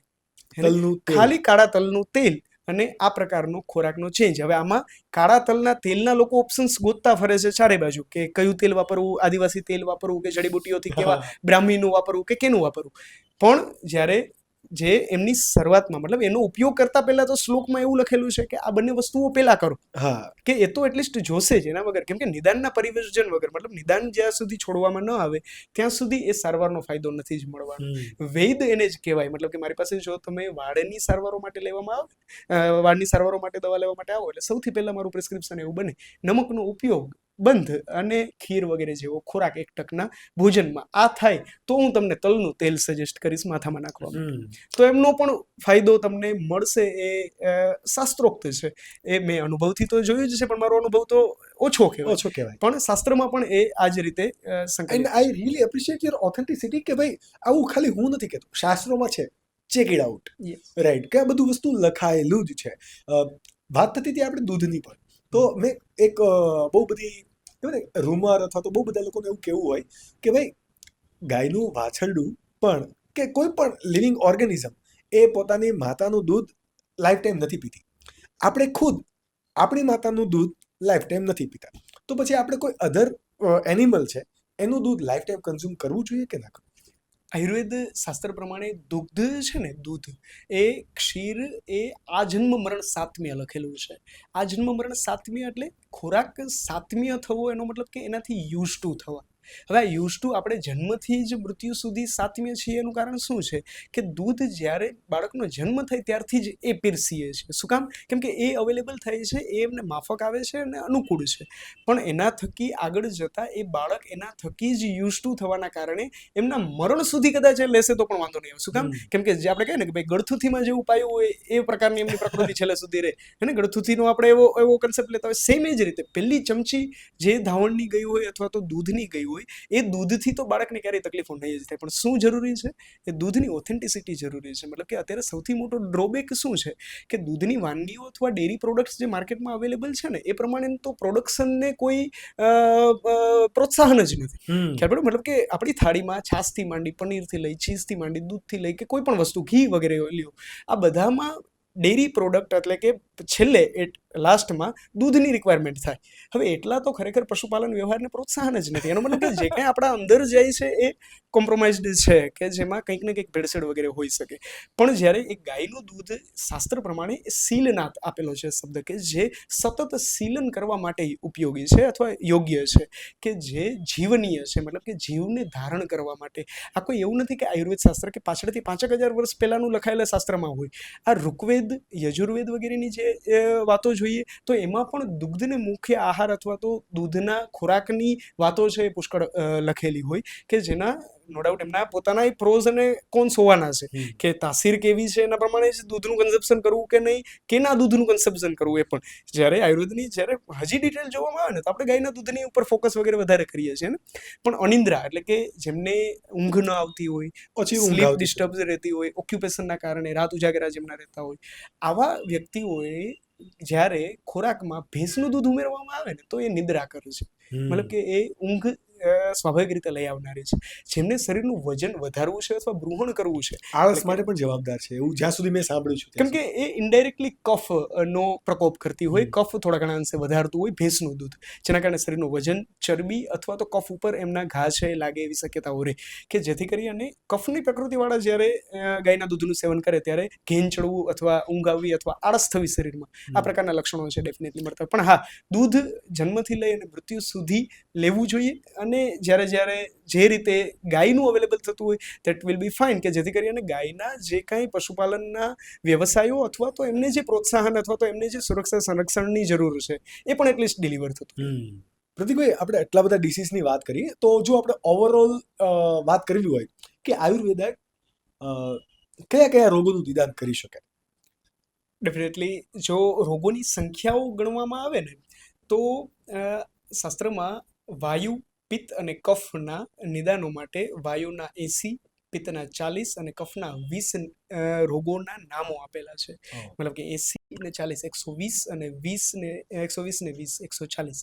હવે 140 રોગોના નામ તો મને યાદ નથી, પણ એમાં તમે મનમાં જે કોઈ પ્રશ્ન થાય એ બધા જ, જેમ કે માની લો કે નાનામાં નાનું નખના એક વેઢાની વચ્ચે કદાચ પાક થયો છે તો એને ચિપ રોગ કહેવાય, કે જે આયુર્વેદમાં એમના વિશેની પણ કેના કારણે થાય, એના લક્ષણો કેવા હશે, એની સારવાર શું હશે, થી માંડી અને જે ડેડલીએસ્ટ આપણે કહીએ કે ભાઈ કેન્સર કે સ્ટ્રોક કે એવી કંઈક વસ્તુ, કે જે અર્બુદ અથવા તો પક્ષાઘાત વગેરે જેવા વ્યાધિઓથી હોય, કે જેના પોતાના નિદાનો શું કારણે થાય છે, એમના લક્ષણો એટલે કે કેવા એમના રૂપ એટલે કે સિમ્ટમ્સ આવશે, અને શું એની ટ્રીટમેન્ટ મોડાલિટી અથવા તો પ્રોટોકોલ્સ હશે, એ બધું આપેલું છે. ઓકે, કોઈ પણ પ્રેગ્નેન્ટ લેડી છે, એટલે કે ગર્ભ સંસ્કારની બાબતે કે પછી કોઈ પણ બાળકનો ઉછેર અત્યારે જ્યારે કોઈ પણના ગર્ભની અંદર થઈ રહ્યો છે તો ત્યારે આયુર્વેદ કઈ રીતે કામ કરે, અથવા તો પ્રેગ્નન્સી અને આયુર્વેદને કઈ રીતનો રિલેશન છે? બીકોઝ બહુ બધી લેડીઝનો આ પ્રશ્ન હશે. સ્વાભાવિક છે. ખૂબ જ એવું ક્વેશ્ચન છે કે જે ખરેખર આપણે વચ્ચે પ્રકૃતિ પરીક્ષણનું કેમ વાત કરી, ગવર્મેન્ટ અત્યારે એ બાજુ ફોકસ કરે છે. ભવિષ્યમાં હું એવી પર્સનલ ઈચ્છા હું રાખું છું કે ભવિષ્યમાં આવનાર યુવા પેઢી સક્ષમ અને જનકલ્યાણ માટે સારી બને, એટલા માટે બીનું જો રોપણ કરવું હોય ને તો એ ગર્ભ સંસ્કાર એવો કોર્નર છે કે જેમાં ગવર્મેન્ટ થોડો આસ્પેક્ટ નાખી અને જો કંઈક એવું કરે કે જેથી કરી અને આવનારી સંતતિ માટે જે ગર્ભાધાન થાય છે, મતલબ કે કન્સીવ થાય છે, આ કન્સીવ જ એકદમ હેલ્ધી થાય. શું કામ? કેમ કે આફ્ટર ઓલ કોઈ પણ કન્ટ્રી અથવા કોઈ પણ દેશ અથવા રાષ્ટ્રનો વિકાસ છે એ એમના વાઇટાલિટી મતલબ કે લોકો થકી થતા હોય. આ લોકોનું હેલ્થ જેટલું સારું, પ્રોડક્ટિવિટી જેટલી સારી, આયુષ્ય જેટલું અને જે આપણે કહીએ કે સ્ટેમિના જેટલો સારો, એટલું એ વધારે ફળદાયી રહેવાનું છે. એનો મતલબ કે આ બાળક આવા પ્રકારની પ્રકૃતિઓ વાળું થાય છે, આવા કોઈ સાબિતી છે કે નહીં એવું લોકો પ્રશ્નો કરતા હોય. પણ આ કેવી લેન્ધી પ્રોસેસ છે હું તમને સમજાવું કે આયુર્વેદમાં છે ને જ્યારે ગર્ભ માટેના પ્રયાસો ચાલુ કરવાના હોય ને એ જ દરમિયાન એવું સૂચન આપે કે એક વખત પંચકર્મનું શોધન છે એ જે ઋતુ પ્રમાણેનું, કોઈ રોગ ન હોય તો ઋતુ પ્રમાણે, અને રોગ હોય તો આપણા વૈદ્યને મળીને કે કયું લેવું જોઈએ એ પ્રમાણેનું પંચકર્મ છે એ કરાવી અને પછી જ આગળ વધવું. આ તો ક્યારની વાત છે કે જ્યારે હેલ્ધી ખોરાક થોડા ઘણા ડૂઝ એન્ડ ડોન્ટ્સ લોકોને ખબર હતી અને લોકો એ પ્રમાણેનું ફોલો કરી શકતા. જ્યારે હવે પરાવલંબી જીવનના કારણે આપણે બધું જ નેવે મૂકી અને જેમ આપણને ઈચ્છા પડે એ પ્રમાણે જીવતા હોય. આ સમય દરમિયાન તો ખોરાકના કારણે કોઈને કોઈ રીતે ખોરાકનો પ્રાકૃતિક મળે બને. મતલબ એકવાર ખોરાકનો કોળીઓ અંદર જતા બે વિભાજન થાય, એક ધાતુ બનાવે અને બીજો મળ બનાવે. મતલબ કે ખોરાકનો પ્રાકૃતિક મળ હોવાનો છે, એ સિવાય એ ખોરાક જ્યાંથી આવે છે એ જગ્યાનો પણ મળ હોવાનો છે, એ જ્યાં ઉત્પાદિત થાય છે એનો જંતુનાશક દવાઓ વગેરેનો પણ મળ હોવાનો છે. મતલબ આપણી પાસે અત્યારે તો લોટ્સ ઓફ એવું લિસ્ટ છે કે જે આપણી અંદર ટોક્સિસિટી પેદા કરે. પણ એટલીસ્ટ આ ટોક્સિસિટી છેલ્લી ધાતુ સુધી ન ઉતરે ને, એટલે એક પ્રયાસ એવો કરવો જોઈએ કે ગર્ભાધાન અથવા તો પ્રેગ્નન્સી પ્લાન કરીએ ને એ વર્ષે તો એક વખત ઋતુ અથવા તો રોગ પ્રમાણે પંચકર્મ કરાવી અને જે આપણા વૈદ સલાહ આપે કે આ પ્રકારની પ્રકૃતિ છે તો આવું ખોરાક જ્યાં સુધી કન્સીવ ન થઈ જાય ત્યાં સુધી ચાલુ રાખવું. શું કામ? કેમ કે આયુર્વેદમાં છે ને ગર્ભનું આધાન થાય ને એ 4 કારણોથી હોય: ઋતુ, ક્ષેત્ર, બીજ અને અંબુ. ઋતુ, ક્ષેત્ર, બીજ, અંબુ આ એવી વસ્તુ છે કે જે ખરેખર ખેતરમાં કોઈ આપણે બી રોપી અને છોડ થાય ને એના માટે પણ એ જ કારણો હોય. ઋતુ એટલે એક તો એની ઋતુ હોવી જોઈએ બી રોપવા માટેની, ક્ષેત્ર એટલે એ જમીન ફળદ્રુપ હોવી જોઈએ, બીજ એટલે જે રોપીએ છીએ એ બીજ છે એ ચોખ્ખું અને સારી ક્વોલિટીનું હોવું જોઈએ, અને અંબુ એના ઉપર થતો છંટકાવ છે એ સારો હોવો જોઈએ. તો આ જ ઋતુ, ક્ષેત્ર, બીજ, અંબુ જ્યારે આપણે પ્રેગ્નન્સીમાં જોઈએ ત્યારે ઋતુ એટલે ઋતુચક્ર એટલે કે માસિક સાયકલ, મતલબ કે જે મેન્સ્ટ્રુએશનલ સાયકલ છે સ્ત્રીની, એ બીજું ક્ષેત્ર, ક્ષેત્ર એટલે ગર્ભાશય, જે જગ્યાએ બીજનું રોપણ થવાનું છે એટલે સ્ત્રીઓનું ગર્ભાશય, બીજ એટલે પુરુષો તરફથી આવતું શુક્ર અને માતાઓ તરફથી આવતું સ્ત્રી આર્તવ. આ બંનેનું જે સમન્વય એટલે કે એ બંને બીજ, અને છેલ્લું એ છે અંબુ. અંબુ એટલે કે પાણી, મતલબ કે આહાર જે ખોરાક માતા લેવાની છે અથવા તો છેલ્લી ધાતુ બનવા માટે પિતાએ લીધો છે, આ છેલ્લો જે ખોરાક છે એ ખોરાક છેલ્લી કેવી ધાતુ બનાવે છે એ પણ એમના આહાર થકી થાય. આ 4 વસ્તુનું એકદમ સટીક સમન્વય થાય ત્યારે ઉત્તમ બીજનું રોપણ થાય, ત્યારે ઉત્તમથી ઉત્તમ ગર્ભ સ્થાપન થાય અને વધારે સારો છોડ છે નિર્માણ પામે કે જેમાં કોઈ રોગ કે કીટ કે એવું કંઈ જનરલી ન લાગે. અને આ અવેરનેસ બહુ બધા લોકો કે જે અત્યારે બેબી પ્લાનિંગ કરી રહ્યા છે એમને પણ નથી ખબર. અને આઈ રિયલી એપ્રિશિએટ કે આના ઉપર તમે બહુ ઓપનલી વાત કરી છે, બિકોઝ આવા ટોપિક પર લોકો વાત નથી કરવા માંગતા. આ ટોપિક એવો છે જે અમે અમારા સ્કિલજોગીનો એક ઇન્ટેન્શન અમે છે યુથને લઈને ચાલીએ છીએ કે યુથ બિઝનેસ તરફ હતો તો યુથ એક નેશન ડેવલપમેન્ટ તરફ આગળ વધે એના માટે છે. બટ એ યુથને પણ કેવું હોવું જોઈએ? રોગ મુક્ત હોવું જોઈએ, થોડુંક એક હેલ્ધી હોવું જોઈએ. અને ત્યાં જે આ તમારી વાત છે બહુ રિલેટેબલ અને બહુ સારી રીતે કનેક્ટ પણ થાય છે. કોઈ પણ પુરુષની રિસ્પોન્સિબિલિટી શું હોય કે ભાઈ મતલબ બેબી પ્લાનિંગ કરી રહ્યા છે, રાઈટ? ઇન માય વર્ડ્સ કે જ્યારે બેબી પ્લાનિંગ કરી રહ્યા છે તો એમને કયા ટાઈમથી કયા ટાઈમની અંદર આવા આયુર્વેદિક પાસે જવું જોઈએ, વૈદ પાસે જવું જોઈએ કે કોઈ પ્રોફેશનલ ડૉક્ટર પાસે જવું જોઈએ કે પછી જે ગાયનેકોલોજિસ્ટ છે એની પાસે જવું જોઈએ? અને અત્યારે ચોથા લોકો આવ્યા છે જે ગર્ભ સંસ્કાર કરાવે છે, રાઈટ? એ ઘણી વખત નથી ડૉક્ટર, નથી વૈદ, અને છતાં ગર્ભ સંસ્કાર કરાવે છે XYZ મેથડ વડે, અથવા તો એમને સાચું નોલેજ પણ છે, કોઈને નીચે નથી દેખાતો, પણ આ એક વર્ગ છે કે જે ગર્ભ સંસ્કાર કરાવે છે અને જે બહુ સારું કરાવે છે. તો કોની પાસે જવું જોઈએ? સ્વાભાવિક રીતે આ બધા છે ને એ પોતપોતાના પર્ટિક્યુલર ફિલ્ડની અંદર વર્ક કરતા હોય એવું લાગે છે, જે તમે ડિવિઝન કરેલા છે. જેમ કે ગાયનેકોલોજિસ્ટ અથવા ઓબ્સ્ટેટ્રિશિયન આ ક્યારે ગર્ભ માટે જ્યાં પતિ પત્ની, ખાસ કરીને તમે સૌથી પહેલા પ્રશ્ન એવો કર્યો કે ભાઈ પુરુષોની શું જવાબદારી છે. સૌથી પહેલી જવાબદારી તો સ્વાભાવિક રીતે બંનેની મનની અવસ્થાઓ સ્વસ્થ કરવાની એ પુરુષો તરફની વધારે અત્યારે જરૂરી હોતી હોય છે. શું કામ? કેમ કે લાઇફસ્ટાઇલ, હેક્ટિક, ઓક્યુપેશન, એનાથી અલગ રહેવું, આ બધા લક્ષણો મોટા ભાગનામાં હોય જ છે. શું કામ? કેમ કે આપણે હવે ખેતીવાડીનું કામ નથી સતત કરતા કે જેમાં એકને ઘરમાં બંને સાથે 24 કલાક હોય. આમાં 8 કલાક 9 કલાક નોકરી હોય તો 8 કલાક 9 કલાક બહાર હોય, આવવાનો સમય થાય ત્યારે જમવા અને સુવા સિવાયનો કોઈ વિકલ્પ ન હોય. આવા પ્રકારના કારણે ટાઈમનું જે મેનેજમેન્ટ છે ને એ ખાસ પુરુષોએ ધ્યાનમાં લઈ અને નોંધ કરી અને કરવું પડે કે જે બધાને હેક્ટિક. હું એવું નથી કે હું છું, મને પોતાને પણ હેક્ટિક બનતું હોય કે જ્યારે આમનું મેનેજમેન્ટ કરવું પડે ત્યારે. પણ ઇન શોર્ટ આ મેનેજમેન્ટ કરવું એટલા માટે જરૂરી છે કે આયુર્વેદમાં એક જગ્યાએ બધા જ અગ્રેય દ્રવ્યો એટલે કે એના માટે બેસ્ટ શું છે ને એવી એક વસ્તુ આપી છે. બધી જગ્યાએ સ્વાભાવિક છે કે તડકો તો હોય જ, સેમ એવું જ આયુર્વેદનું પહેલેથી ગ્રંથ વાંચતા વચ્ચે એક એવો તડકો આપે કે ભાઈ બધું તમે જાણો છો એમ છતાં શરદી માટેની લોટ્સ ઓફ દવાઓ છે, પણ શરદી માટે સારામાં સારું શું? આવા પ્રકારના ટોટલ 125 જેવા અંદર તત્વો આપેલા છે. એમની અંદર ગર્ભ માટે ગર્ભ માટે એમણે એવું લખ્યું છે, સૌમનસ્ય ગર્ભજનના નામ, મતલબ કે ગર્ભના જનન માટે, ગર્ભના નિર્માણ માટે સૌથી અગ્રેય દ્રવ્ય જો કોઈ હોય ને તો એ સૌમનસ્ય. સૌમનસ્ય એટલે કે સારી મનની અવસ્થા. સારી મનની અવસ્થા એટલે કે બંનેનું મનમેળ. આ સૌથી પહેલું જરૂરી છે કે જેના માટે પુરુષોએ સતત પ્રયાસ અને તરત આગળ વધવું જોઈએ, કે જે કોઈ પણ રીતે હોઈ શકે. તમે સ્ત્રીને ગાયનેકોલોજીસ્ટ અથવા વૈદ અથવા ડોક્ટર કે કોઈની પાસે લઈ જાઓ એ પણ એક તમારા પ્રત્યેનું મૂવ જ છે, મતલબ કે પુરુષો તરફનું મૂવ છે. હવે કઈ જગ્યાએ લઈ જવું એ પણ લોકોના પ્રશ્ન થતા હોય છે. સ્વાભાવિક રીતે કે એ બધાના પોતપોતાના અંગત, મેં વાત કરી ને કે ભાઈ પ્રાંત અનુસાર અથવા ફેમિલી અનુસાર લોકો નક્કી કરતા હોય કે ભાઈ મારે ડિલિવરી કેમની પાસે કરાવવી છે અથવા શું કરાવવું છે, અથવા પાસ્ટ હિસ્ટ્રી અથવા રિવ્યૂ, આ બધા મેથડ્સ છે કે લોકો ડોક્ટરો પસંદ કરતા હોય છે. પણ જે કોઈ પસંદ કરવામાં આવે એમની, માની લો કે ગાયનેકોલોજીસ્ટ પાસે એમની ફાઇલ બની ગઈ છે અને બતાવે છે અને એમની સારવારો કદાચ દવાની જરૂર છે તો દવાઓ વગેરે છે, રેગ્યુલર ચેકઅપ ચાલુ છે, પણ એની સાથે ખોરાક સતત જાય છે. હેને, જો આપણને ખોરાકની ખબર ન હોય અથવા આપણા ગાયનેકોલોજીસ્ટ ખોરાકનું સજેશન ન આપે તો આપણા ફેમિલી વૈદ પાસે, હું તો કહું છું, આંખ બંધ કરી અને જવું જ હોય, એના વગર આગળ ન વધવું જોઈએ. નો ડાઉટ કે દવાનો એમનો રોલ હશે પૂરેપૂરો, સ્વાભાવિક છે કે એ ઉપયોગમાં લેતા હશે, એમનું સાયન્સ છે એટલે ખ્યાલ હોય. પણ જે આયુર્વેદના ખોરાક છે કે જે ગર્ભાધાનના સંભોગની વિધિ, એ વિધિથી માંડી અને એ પછી જ્યારે એમના માટેનો ખોરાક વગેરેનું નિરાકરણ કરવામાં આવે ને ત્યારે પણ એ મંથ વાઇઝ, મતલબ પહેલા મહિનામાં ખોરાક કેવો હોવો જોઈએ, બીજા મહિનામાં કેવો હોવો જોઈએ, ત્રીજા મહિનામાં કેવો હોવો જોઈએ, એમાં પૂરો ચાર્ટ છે. હવે આપણે ખાવું જ છે તો સારું જ ખાઈએ ને, શું કામ? કેમ કે આપણા સંતતિ માટે એ લઈએ છીએ.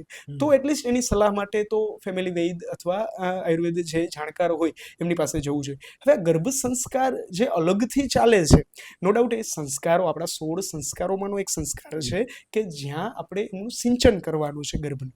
તો આ ગર્ભનું સિંચન એટલે થ્રુઆઉટ ગર્ભાધાન દરમિયાન જે એમના બ્રેઇનના ડેવલપમેન્ટ માટે, એમના શારીરિક ડેવલપમેન્ટ માટે જે ડૂઝ એન્ડ ડોન્ટ્સ હોય એ બધા ગર્ભ સંસ્કારમાં આવે. તમે આયુર્વેદવાળા કોઈ વ્યક્તિ પાસે કે આયુર્વેદ જે જાણકાર છે તમારા ફેમિલી વૈદ પાસે જશો એટલે તમને ડાયટ સાથે યોગ વગેરે કેવા, અથવા એમના પછી મનના ભાવો વગેરે કેવા રાખવા જોઈએ, કેવી એક્ટિવિટી વગેરે કરવી જોઈએ, એ બધું ઇનડાયરેક્ટલી આવતું જ હોય કે જેનો વેલ ડેવલપ્ડ પાસો એટલે એ ગર્ભ સંસ્કારના જે સેશન્સ વગેરે માર્કેટમાં થતા હોય છે ઘણા. આયુર્વેદમાં એમડી જે ગાયનેકોલોજીસ્ટ કે જે એમડી આયુર્વેદના વિષયમાં સ્ત્રી રોગ અને પ્રસૂતિ તંત્રમાં કરેલું હોય એ પણ કરતા હોય છે. ઘણા એવા કે જે એમને શીખી અને કરતા હોય છે. નો ડાઉટ એ બંનેમાં લોટ્સ ઓફ ડિફરન્સ છે, પણ એ ડિફરન્સ આઈડેન્ટિફાઈ કરી અને એક નક્કી કરી લેવું જોઈએ કે આપણે કઈ બાજુ આગળ વધવું છે. પણ આ વેલ ડિફાઇન્ડ જે કોર્સ છે ને એ કેના જેવું છે ખ્યાલ છે કે આપણે માની લો કે બાળકમાં બોલવાની હજી કેપેસિટી 3 વર્ષ 4 વર્ષ થઈ ગયા છતાં નથી આવતી, મતલબ એમને ડિસઆર્થ્રિયા અથવા તો એમને સ્પીચના કંઈ લોચા છે કે અંદરથી શબ્દ જ નથી નીકળતો. આવા સમય દરમિયાન આપણે તો એમને બોલાવતા જ હોઈએ છીએ કે ભાઈ માં બોલો, બા બોલો, કા બોલો, આવું બોલો. એમ છતાં આપણે સ્પીચ થેરાપિસ્ટ પાસે જતા હોઈએ છીએ જ્યારે ડોક્ટરોને સજેસ્ટ, અથવા તો ડોક્ટરો સજેસ્ટ કરતા હોય અથવા તો બાળકને લઈ અને એમના વાલીઓ છે એ ધક્કા ખાતા હોય. આનું કારણ શું છે? એ બોલાવે જ છે, કંઈ એવું તો નથી કે અંદર જઈને વાટકાપ કરે છે, એ બોલાવે જ છે. પણ શું કરે છે? ખાલી એમને સિસ્ટમિક વે આપેલો છે કે ક્રમબદ્ધ બોલાવે છે. માણસોને અત્યારે વેલ ડિફાઇન્ડ અને જે ક્રમબદ્ધ હોય ને એમાંથી પસાર થવું વધારે ગમે. મતલબ હું તમને આજે શું ખાવું એ ખોરાક આપું ને તો તમને વધારે ગમશે. હું તમને એમ કહીશ ને કે અઠવાડિયું આ ખાવાનું તો તમને કદાચ નહીં ગમે. તમને હું એમ કહીશ ને કે હેમંત ઋતુમાં આ ખાવું તો કદાચ હજી તમને વધારે નહીં ગમે. ખ્યાલ પડે? મતલબ કે જે ડે ટુ ડે નું રોજ મને સવારે ફોન કરી અને આ ખાવું છે આવું દેખાડવા વાળો જો કોઈ વૈદ હોય ને તો મને લાગે છે કે એનું તો ચાલી જ જશે. પણ કેવું ને કે બહુ હાર્ડ રિયાલિટી છે કે લોકો ત્યાંની સાથે એવા વેજ સાથે કનેક્ટ નથી રહી શકતા. અને અત્યારે એટલા બધા લોકો પોતાના સરાઉન્ડિંગની અંદર એટલા બધા અલગ અલગ ડિફરન્ટ આસ્પેક્ટની અંદર કનેક્ટેડ છે કે આ વસ્તુ ફોલો નથી કરી શકતા. બિકોઝ એમની પ્રાયોરિટી અત્યારે જે ફર્સ્ટ પ્રાયોરિટી હોવી જોઈએ હેલ્થ, એમને અત્યારે લિસ્ટ પ્રાયોરિટી બનાવી દીધી છે. કોઈ એવી સલાહ તમે જો કોઈને આપવા માંગો કે ભાઈ તમે કોઈ રોગો પહેલાં પણ આયુર્વેદિક રીતે હેલ્ધી રહી શકો, જેમાંથી આ એક ગર્ભ સંસ્કાર વાળું તો તમે કીધું જ કે એમના પેરેન્ટ્સની પણ એક રિક્વાયરમેન્ટ, એના પેરેન્ટ્સની પણ એક રિસ્પોન્સિબિલિટી છે, રિક્વાયરમેન્ટ પણ નહીં કે આ વસ્તુ કરાવવું જ જોઈએ. પણ કોઈ એક વ્યક્તિ છે, માનો કે હું એક છું, અત્યારે મને કોઈ બીમારી નથી, ફ્યુચરમાં પણ મને કોઈ બીમારી ના આવે તો મારે અત્યારથી શું કરવું જોઈએ? એક સૌથી પહેલા જે તમે પૂછ્યું એમાં જ પ્રકૃતિ જાણવી એ સૌથી પહેલો સ્ટેપ કરી અને આંખ બંધ કરી અને કરી જ લેવી જોઈએ.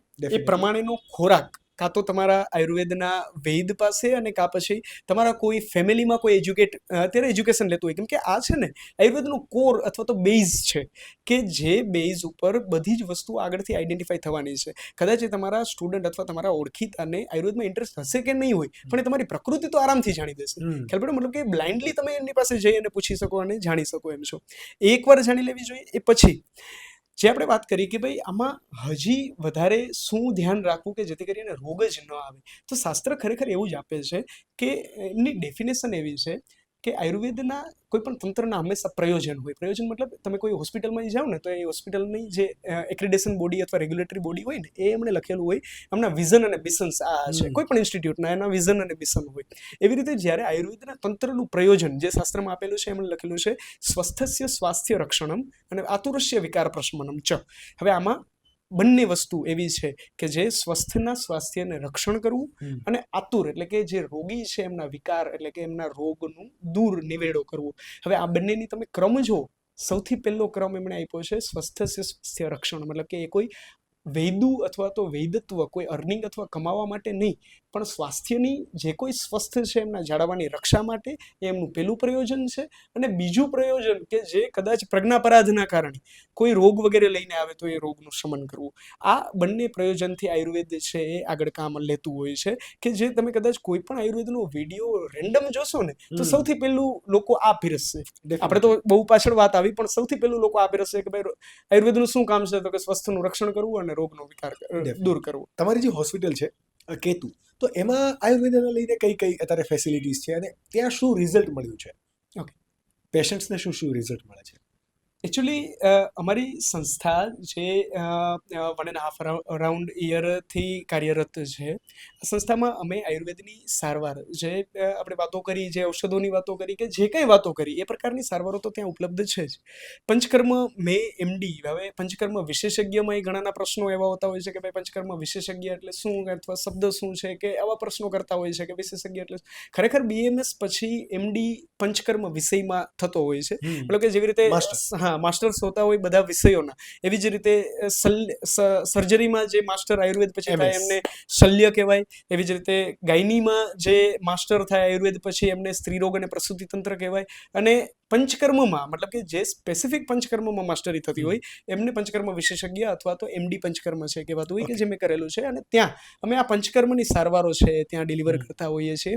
સાથે OPD ચાલુ હોતી હોય છે અને OPDમાં પણ આ કોઈ ઓલું તો નહીં, પણ એક રમૂજની વાત છે કે અમારી OPDમાં ગત વર્ષે અમે એક એવું કર્યું કે એક વર્ષ માટે મતલબ એવું નહીં, 1 વર્ષ પૂરા થયા એટલે 1 વર્ષ માટે અમે સવારે 5 થી 7ની OPD, વહેલી સવારની 5 થી 7 બ્રહ્મમુહૂર્ત પ્રાતઃકાળ, હા, એ OPD અમે નિદાન એમનું નિઃશુલ્ક કરી નાખ્યું કે રોગો જે જેન્યુન છે એમનું નિદાન આ વહેલી સવારે. અમારે કેવું છે કે આમાં કોઈ અમારું જે પાછળ હેતુ પૂછવામાં આવે ને, તો મારો હેતુ એવો હતો કે આ પ્રાતઃકાલ એટલે કે સવારની જ્યારે વહેલી સવારની ઉષકાલ છે ને, એ અશ્વિની કુમાર એક એવા દેવ છે કે જે આયુર્વેદની ચિકિત્સાઓ સાથે સંકળાયેલા હોય. મતલબ તમે દંતકથાઓ સાંભળી હોય કે ભાઈ ગણેશની હાથીનું મોઢું બેસાડ્યું, અથવા જે ઇન્દ્રને 1000 આંખો થઈ ગઈ હતી ત્યાં કાણા થઈ ગયા હતા ત્યાં આંખો બેસાડી, અથવા આવા જે તમે ઉપચારો સાંભળો છો એ બધા જ ઉપચારો કરેલા છે અશ્વિની કુમારોએ કરેલા છે.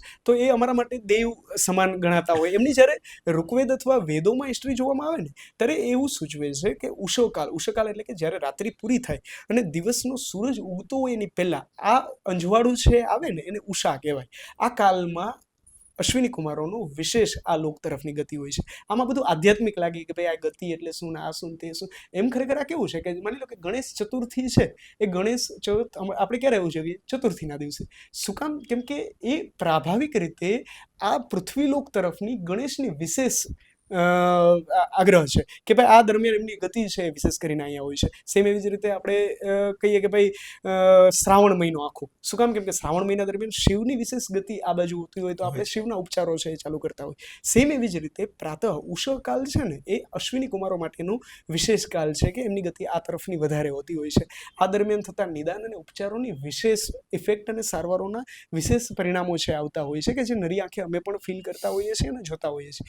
અને બીજું એક હિડન આસ્પેક્ટ એવો પણ છે કે જ્યારે આવા સમય દરમિયાન કોઈ દર્દીને નિઃશુલ્ક આપવામાં આવે કે જે અમારા તરફથી જ એ નિઃશુલ્ક આપવામાં આવે ને ત્યારે એમનો પણ પોતાનો કંઈક એફર્ટ હોય કે જેમાં એ ઉઠવા સાથે સંકળાયેલો હોય કે જે ઉઠી અને ત્યાં સુધી પહોંચવાના છે કે જે એમના રોગની જેન્યુનિટી દેખાડે છે અને એમની આ રોગમાંથી નીકળવું છે એમના પ્રકારની શ્રદ્ધા દેખાડે છે કે જે મળતા સારવાર ખૂબ જ સહેલી પડી જતી.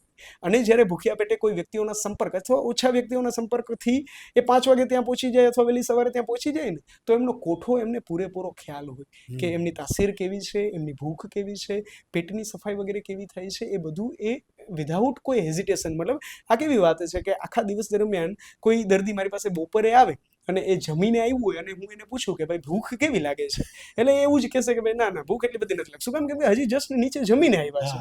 પણ જ્યારે એ જ વ્યક્તિને બપોર થતા કંઈ જમવાનું મળ્યું જ નથી અને એને કદાચ નોર્મલી ભૂખ નથી લાગતી, પણ જો ત્યારે પૂછવામાં આવશે ત્યારે શું કહેશે, ના ભૂખ તો લાગે છે. સાયકોલોજી છે આ છે ને અગ્નિ, એ અમારા માટે ખૂબ અગત્યની છે જાણવી કે જેથી કરીને ઔષધ કેવી આપવી, એ કઈ રીતે પચશે. શું કામ કે આફ્ટર ઓલ બધું જે આપવાનું છે મોઢા વાટેથી એ અંદર જઈ ડાયજેસ્ટ થશે તો એ બધી ધાતુઓ સુધી પહોંચશે તો એ રોગનું શમન છે એ કરશે. એટલીસ્ટ એના માટે વારાફરતી આ અગ્નિને જોવા માટે ખાસ મારો આગ્રહ એવો હતો કે 5 થી 7 દરમિયાન શું સ્થિતિ રહે છે એ જોઈએ ઇન શોર્ટ.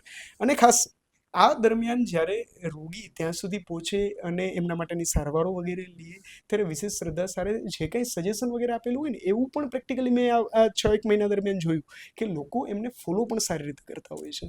શું કામ કેમ કે એમને એફર્ટ ફરી પાછો બીજા અઠવાડિયે આવવા માટે છે. હવે આ પહેલ અમારી કોઈ એવી નથી કે 1 અઠવાડિયું કે 2 અઠવાડિયા. મેં જ્યારે આ જાહેર કર્યું ને ત્યારે મેં એવું જ કીધું હતું કે 1 વર્ષ માટે સતત આ રહેશે. જેથી કરીને મને ખુદને અત્યારે એ થાય છે કે સારું કર્યું. શું કામ કેમ કે અત્યારે લોકોના ફોન આવે કે ભાઈ અમારે 5 થી 7 વાળામાં ફ્રી ઓફ કન્સલ્ટેશન બતાવવા માટે આવવું છે, ત્યારે આપણે કહીએ કે ભાઈ 7 વાગે અપોઇન્ટમેન્ટ છે, આવી જજો. તો 7 વાગે એ કદાચ પહોંચી પણ જાય. જ્યારે 7, 7:15 અને 6:30 ની અપોઇન્ટમેન્ટ બુક હોય ને ત્યારે દર્દીઓ એવું કહેતા હોય કે ભાઈ એક કામ કરો ને, આજની જવા દો, આવતીકાલની 7 ની આપજો. એને કે એમની પાસે ઓપ્શન્સ રહે. આ કોઈ એવું નથી કે એ ઉઠી નથી શકતા કે એને ઉઠવું નથી કે બતાવવું નથી, પણ લોકોના ઓક્યુપેશન એવા હેઝાર્ડસ છે. એક ઓક્યુપેશનલ હેઝાર્ડસના કારણે પણ મને 1-2 દર્દીઓ એવા જોવા મળ્યા, કુદરતની દયા છે કે એવા જોવા મળ્યા કે જેમનું કામ 7 વાગે ચાલુ થતું હતું, કે જે ડોક્ટરને બતાવવા માટે કાં તો રજા મૂકતા હતા અને કાં પછી પ્લાનિંગ કરતા હતા. હવે હેલ્થ સાથે સંકળાયેલો જ્યારે શોર્ટ આસ્પેક્ટ અથવા કોઈ નાનો વિષય હોય ને ત્યારે હંમેશા લોકો એવું કહે કે ભાઈ અત્યારે કંઈ બતાવવાની જરૂર નથી, હાલે છે તો હાલવા દઈએ, હે ને. પણ જ્યારે આવો કોઈ સમય ઓફર થાય અથવા તો એમને કન્વિનિયન્ટ વસ્તુ મળે ને ત્યારે લોકો પહોંચી પણ શકે છે. મતલબ કે એમનામાં હેલ્થ અથવા તો સ્વાસ્થ્ય પ્રત્યે જે જાગૃત અથવા એજ્યુકેટેડ છે એ લોકો આવી પણ જતા હોય છે. ડેફિનેટલી. આ આટલી બધી યંગ એજ પર આયુર્વેદને લઈને આટલું બધું પેશન હોવું ને હકીકતમાં બહુ કમેન્ડેબલ વર્ક છે. બિકોઝ ઇન જનરલી BAMSમાં કેવા લોકો મેજરલી આવતા હોય, હું બધા લોકોને નથી કહેતો, પ્લીઝ ડાયરેક્ટ ચાદર નહીં ઓઢતા, પણ મેજોરિટલી જેને MBBSમાં એડમિશન નથી મળ્યું અથવા તો એમને જે ફિલ્ડમાં જવું છે ત્યાં નથી મળ્યું, એટલે પછી શું ઓપ્શન છે, બહુ ઘરવાળા ફોર્સ કરે છે, ક્યાં મળે છે, ચલો આયુર્વેદામાં. તો એ રસ વગર આવે છે. પણ તમે જે અત્યારે પેશન લઈને બેઠા છો ને, ખરેખર જેટલા પણ તમારા સિનિયર આયુર્વેદિક ડૉક્ટર હશે, આયુર્વેદાની અંદર જોડાયેલા ડૉક્ટર નહીં, વેદ્યો પણ હશે, એ તમારો આ પોડકાસ્ટ પછી હકીકતમાં પ્રાઉડ ફીલ કરશે. એટલા માટે because I can feel it કે ભાઈ જે તમે પેશનથી વાત કરો છો, જે વસ્તુ તમે શેર કરો છો, અને તમારું જે મને વિઝન, સૌથી વધારે મને આ વિઝન ગમે. બિકોઝ હું સુરતમાં છું અને બહુ બધા એવા ડૉક્ટર્સને ઓળખું છું. બહુ બધા સુરતના ન્યૂઝપેપરની અંદર પણ આ ઘટનાઓ છપાયેલી છે કે પૈસા માટે કામ થતા હોય છે. ડૉક્ટરની રિસ્પોન્સિબિલિટી એ છે જ નહીં, બટ જ્યારે એ ડૉક્ટર બિઝનેસના સંલગ્નતા સાથે જ જ્યારે એ સારવાર કરે તો પછી પૈસા હંમેશા પરમેશ્વર બની જતો હોય છે, પણ તમારા માટે એ નથી. અને જ્યારે તમે પોડકાસ્ટ માટે પણ આપણી વાત પર થતી હતી ત્યારે કીધું મારે આયુર્વેદાની ચર્ચા કરવા માટે આવું છે.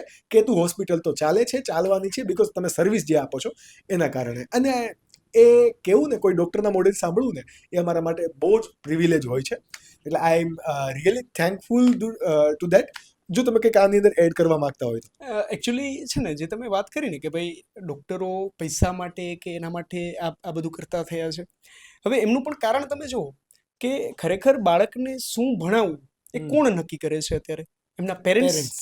અને પેરેન્ટ્સ માટે બેઝ શું કે ભાઈ એ વ્યક્તિ સારી રીતે જીવન જીવી અને જીવનનો વ્યવહાર કરે. એને મતલબ કે એમની પાસે થોડા ઘણા પૈસા વગેરે હોય કે જેથી કરીને એને લાઈફમાં કંઈ ટ્રબલ ન પડે એવા અનુસંધાને એવી ફિલ્ડ એ ગોતશે કે જેમાં લોટ્સ ઓફ મની હોય. હવે એમાં બાળકને તો અંદર એન્ટર કરી દીધો હશે.